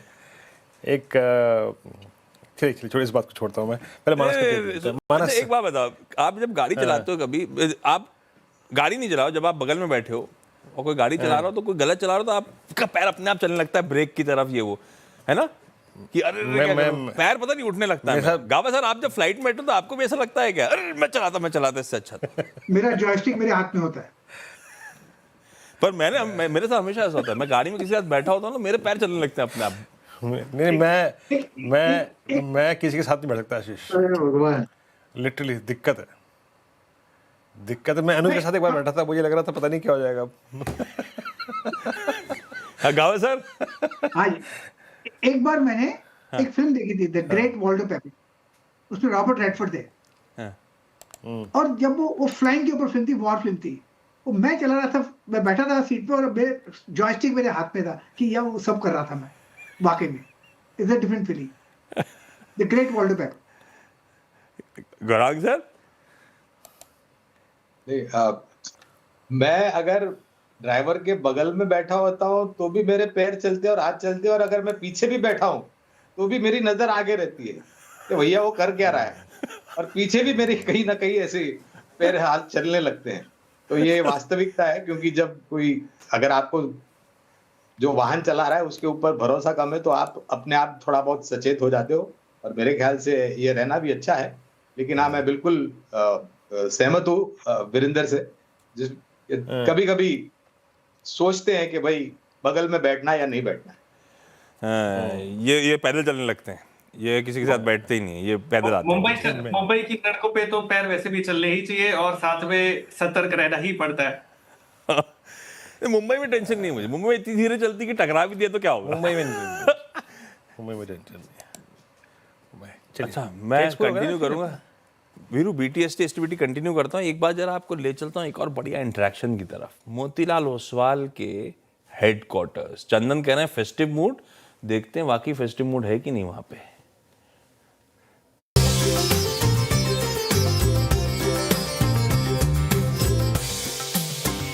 गया 15,000 में तो ये वेल्थ इफेक्ट दिख रहा है वैसे, to some extent wealth effect. What kind of marble they use, that is a wealth effect, but change तो होना ही था। चेंज तो होना ही था। और मैं तो सुन रहा, आप कह रहे थे कि 2-3 और टावर ऐसे खड़े कर रहे हैं आप। 10 टावर 10 टावर तो 3 तो बन गए। यहाँ बन गया, बेंगलोर में बन गया, अहमदाबाद चालू हो गए, 3 चालू हो गए, दिल्ली अंडर कंस्ट्रक्शन है, मतलब अंडर इनोवेशन सिटी में ही, और बाकी 5-6 लोकेशन देख रहे हैं। But I think next 4-5 years will put up 10 towers. Wow Ramji sir, इतना एक्सपेंशन तो आप तभी करेंगे जब आपको कुछ बहुत ज़्यादा बड़ी तेज़ी दिख रही हो मार्केट में। कैसा लग रहा है आपको कि बहुत तोड़फोड़ तेज़ी होने वाली है इस दिवाली, लोगों का बहुत पैसा बनने वाला है? क्या है, मेरा I want to contain my तेजी। बहुत तेज़ी में, बहुत तेज़ी में। तो क्या है, सी मेरी तेज़ी ना मेरे संवत से संवत नहीं चलती। मेरी तेज़ी मतलब यानी 3-5 साल, मतलब पैसे बनेंगे इतना है।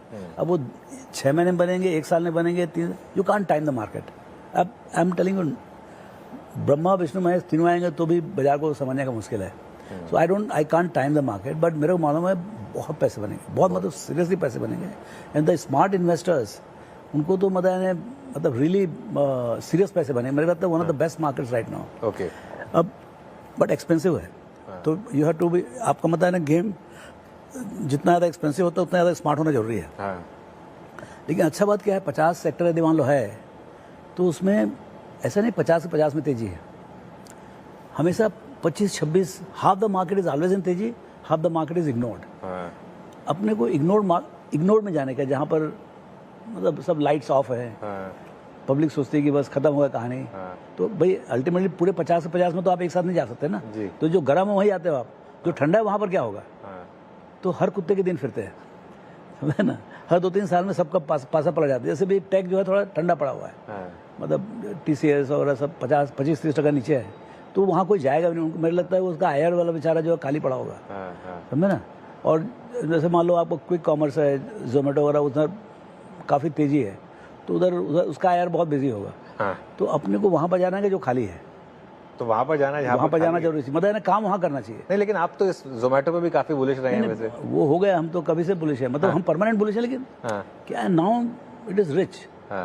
तो आपको जो मल्टी बैगिंग जो सिचुएशन था, 50, 60, 100 रुपए में जो मल्टी बैगिंग वाली अपॉर्चुनिटी थी, वो अपॉर्चुनिटी अब धीरे धीरे कम होते कम हो गई। मतलब आप 3.5 लाख करोड़ का मार्केट कैप कर दिए, मान लो अगले 3, 4, 5 साल में मान लो 10 लाख भी होता है, मतलब that itself is a big problem. तो भी यहाँ से 3 गुना, तो भी मतलब 25-30% ही बढ़ेगा इस टाइप का। तो कौन कौन से IR खाली बैठे हैं जहाँ पर आप जा रहे हैं? अब वो मतलब अब क्या है, बहुत कुछ हो रहा है। कोई सबके सब एक साथ, वो तो आप देखो तो मालूम पड़ जाएगा ना। आप सेक्टर वाइज आप निकालो, कहाँ पर 25% से ज्यादा नीचे है, सब सेक्टर वाले खाली बैठे हैं। सब सेक्टर खाली बैठे हैं। बैंक सब पूरा, which is the largest segment, वो भी खाली बैठे थे अभी तक। बिल्कुल। चलिए बैंक्स में आता हूँ, क्योंकि आपने तेजी की बात की, आपने बिल्कुल सही कहा कि आप संवत से संवत की बात नहीं करते। इनफैक्ट आप तो कई बार मार्केट लेवल शायद देखते भी नहीं है। लेकिन एक चीज जो आपने मुझे बहुत पहले कही थी कि आपकी एक थ्योरी होती है मार्केट में कि डाउनसाइड कितनी है और अपसाइड कितनी है, और अगर वो रेशियो आपके फेवर में है तो फिर आप बड़ा पैसा लगाते हैं मार्केट में। इस समय आपके हिसाब से निफ्टी, अगर हम एक मोटा मोटी मान के चलें कि करीब करीब 25,500 पर है, 25,400, 25,500 पर, तो आपके हिसाब से यार इतना कहाँ गिनते हो आप। हाँ, अरे आप बात ही कर रहे, मालूम पड़े 400 पॉइंट गिर सकता है, बढ़ सकता है 400 पॉइंट, क्या है उसमें 25,000 बोलो, बहुत 25,000 पर है। तो डाउनसाइड कितनी और अपसाइड कितनी है यहाँ से? देखो मेरे को लगता है 1000 का भी डाउनसाइड नहीं है, लेकिन 1000 का डाउनसाइड और 5,000 का upside in reasonably near future, in the sense that आपके ऑडियंस के लिए, मतलब बिल्कुल भाई ऐसे तो 25 से 50,000 ही हम गिनते हैं, समझे ना। 5 साल में 5 से 6 साल में 50,000 दिखता है, लेकिन फॉर द नियर फ्यूचर, क्योंकि हमने लास्ट 12 साल में कुछ नहीं किया है, तो अपने को now my probability for going up is very high. So अच्छा, दूसरा ये है कि सरकार को भी समझ में आ गया भैया, जब तक आपका अर्निंग्स नहीं आएगा तब तक यहाँ कुछ नहीं होने वाला है। So government is also trying from all sides, चाहे क्रेडिट फ्लो हो, चाहे टैक्स रिलीफ हो, चाहे आपका GST कट हो। So they have given all the fiscal stimulus and they have given even the monetary, where मतलब आपका जो बैंक्स को जो बांध के रखे थे credit flow, I think biggest damage in last 12 month मेरे हिसाब से was the credit flow on the eve of election. जो क्रेडिट फ्लो इन 14-15% से 8%, 9% लेके आया। See the drop is crazy, मतलब आप 15% कोई मशीन जा रहा है 80 की स्पीड से या 150 की स्पीड से 80 में ले आओ, उसका बहुत सारे डैमेज होते हैं। तो वो चीज़ अब बंद हो गया। अब सरकार जो चाहती है कि हमारा जो क्रेडिट फ्लो 8-9%, 10% से 12-15% तक पहुंचे। तो ये जो जर्नी होगी, अब वो 6 महीने में होगी, 12 महीने में होगी, मेरे नहीं मालूम। तो जो कंजम्पशन को जो बूस्ट दिया जाएगा, उससे किसको किसको कितना फायदा होगा। अच्छा, इधर आपको GST कट हुआ 18 से 0, 18 से 5, तो अच्छा उधर पेंटअप डिमांड भी होना चाहिए। मान लो 100 में 18 से मान लो आप 5 करते भी हो, तो भैया 80% पेनिट्रेशन है, तो उसमें कोई ज़्यादा मतलब इजाफा नहीं होगा। बट सम अदर सेक्टर जैसे आपका, जैसे कई चीज़ हो रहा है, एडिबल ऑयल है, अब वहाँ 18 से आपने 5 कर दिया या 0 कर दिया। अब उसमें क्या है कि जो आपका जो 80% is unbranded, because the between the commodity and the branded commodity there was 18% gap. Now that 18%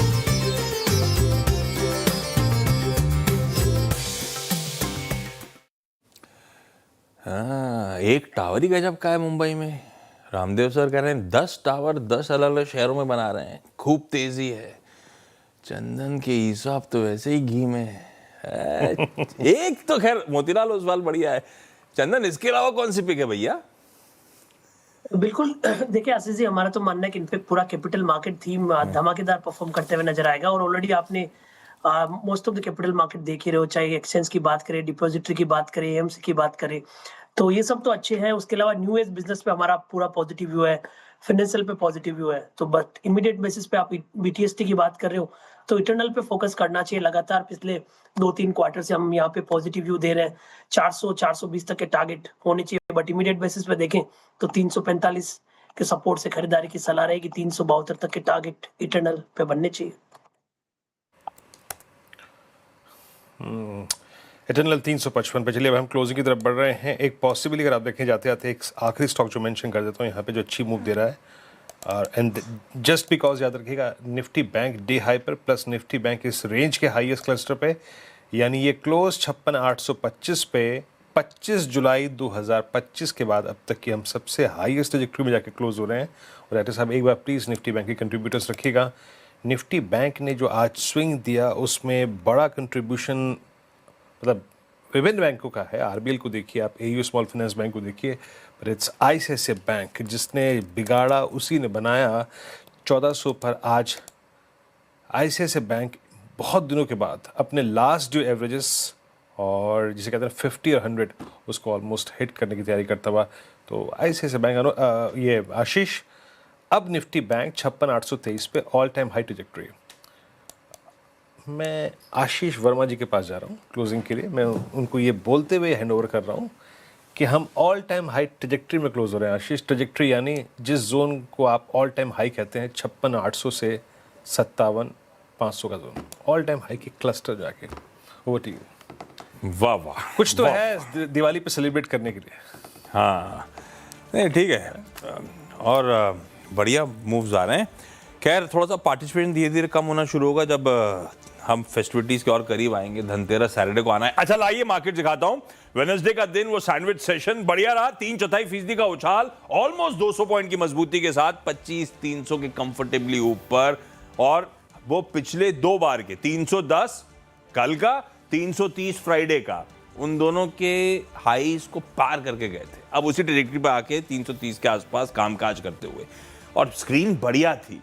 आज सुबह मेंशन कर रहा था कल की स्क्रीन की हर पॉकेट दबाव में थी, तो आज लीजिए निफ्टी बैंक 0.5%, आईटी 0.5% मजबूती के साथ कामकाज करता हुआ नजर आया। ब्रॉडर मार्केट्स बढ़िया कर रहे थे, मिड कैप्स 1-1.25%, तो बेसिकली कल का मिरर था। कल ब्रॉडर मार्केट्स पेन में थे, कल सारे सेक्टर्स लाल में थे, तो आज लार्जली सब हरे में, ब्रेथ एडवांसेस के फेवर में, और वो भी 2:1, यानी कि जितने शेयर ट्रेड हुए 2/3 इन ग्रीन थे। पूरा सेक्टरल ग्रिड रख देता हूं आपकी स्क्रीन पे, तो क्विकली आपको सारे सेक्टर्स नजर आ जाएंगे कहां का ज्यादा हरकत थी। उसके बाद डायरेक्टर साहब दिखाइएगा, ये देखिए गेनर्स रियल्टी, सरकारी bank, capital markets, metal, FMCG, defence जबरदस्त करते हुए। जो एक कुछ पॉकेट्स दिक्कत में थी वो भी चाहें तो दिखा सकते हैं डायरेक्टर साहब, और साथ में लेकर आइए प्लीज जरा सा हीट मैप निफ्टी के इंडिविजुअल स्टॉक्स का, तो वो भी देख लीजिएगा। मूड माहौल बढ़िया था, अच्छे ट्रैजेक्टरी पर जाके निफ्टी बैंक भी रुके ही रहे, रिकॉर्ड हाई की ट्रैजेक्टरी के आसपास आके कामकाज करते हुए नजर आए। अब कल खड़ी है सामने एक्सपायरी सेंसेक्स के वीकली कॉन्ट्रैक्ट्स की, और एक रिजल्ट हेवी डे है। कल से लेकर अब यहां से सैटरडे तक बहुत तगड़े नंबर्स अवेटेड होंगे। सॉरी ये क्लोजिंग का अलार्म है जो बजता हुआ लेकिन ये निफ्टी 50 का हीट मैप आपकी स्क्रीन पे। बजाज ट्विंस अच्छा कर गए, एनबीएफसी आज सुबह भी चर्चा हो रही, 2 दिन से चर्चा हो रही है किस तरह का प्रोमिनेंट वहां पे मूव्स बनते हुए। Nestle India ahead of numbers अच्छा कर रहे हैं। बजाज फिनसर्व, बजाज फाइनेंस के साथ एचडीएफसी लाइफ देखिए, ट्रेंड देखिए, जियो फाइनेंशियल्स अहेड ऑफ नंबर्स मजबूती, लार्सन एंड टूब्रो, इटर्नल, अभी चंदन ने मेंशन करा, रामदेव सर मेंशन कर रहे थे, बढ़िया स्टॉक आज भी करता हुआ अहेड ऑफ नंबर्स, इसके भी नतीजे कल आने। सब स्टॉक्स नतीजों से पहले हरकत में आए। जो इक्का दुक्का दिक्कत में थे, इन्फी 2 दिनों से दिक्कत में, कल रबॉफ के तौर पे पॉजिटिव होना चाहिए था, अच्छी लार्ज डील बैक करी थी, उसके बावजूद इन्फी आज फिर 1% दबाव, कल नंबर से पहले ये 2 दिन से ठंडा ही पड़ता चले जा रहा है। इन्फी दिक्कत में, टेक महिंद्रा अच्छे नंबर्स के बाद कह लीजिए थोड़ी सी प्रॉफिट टेकिंग गिरफ्त में आता हुआ नजर आया। एक्सिस बैंक आज नंबर्स आने, ahead of numbers axis bank 0.5% की कमजोरी। ठीक है, मोटा मोटी ये बाजार का मूड माहौल था, सेशन बढ़िया था, 25,330 के आसपास आज इस वेडनेसडे सेशन की समाप्ति होती है। चलिए इस नोट पर आज के इस कमाई बाद हाँ दिवाली वाले सेशन की फीलिंग आई है। अच्छा आशीष, जब ये अलार्म अमूमन बजता है 3:30 वाला, आप बैंड्रा पार कर चुके होते हैं तब तक? मजे ले रहा हूँ इस टाइम पे। मैं अपनी डेस्क पे ये अलार्म ही इसलिए लगाता हूँ कि मैं नोट डाउन कर लूँ तब और अब का तब का पार्ट, ताकि सुबह मैं आप लोग को दिखा सकूँ कहाँ छोड़ा था और कहाँ पकड़ रहे हैं। बैंड्रा चले जाते हैं, आपका पूरा शो देख के ही निकलता हूँ भाई साहब मैं। नहीं खैर, आप लोग को आपको पहुंचने में काफ़ी टाइम लगता है, जितना मुझे लगता है उससे ज़्यादा लगता है, लेकिन फिर भी आप लोग को बहुत टाइम लगता है। खैर कोई बात नहीं, जैसा है। और बाकी दिन अच्छा था, मजे ले रहे हैं, समझ में नहीं आ रहा है, लेकिन नहीं बात सही। आप लोगों के पास कई जरिए होते हैं, गाड़ी है, कैब है, ट्रेन है, मेट्रो है, सब कुछ है। हमारे पास उतना जरिया नहीं है, इंफ्रास्ट्रक्चरली बहुत स्ट्रांग है। खैर चलिए, इस बातचीत में वक्त बहुत निकल चुका है, क्लोजिंग हो चुकी है, शानदार क्लोज। और कल फिर एक एक्सपायरी का दिन होगा, याद रखिएगा। सुबह फिर मॉर्निंग कॉल में मुलाकात करेंगे। आशीष और मैं आपसे, तब तक के लिए नमस्कार।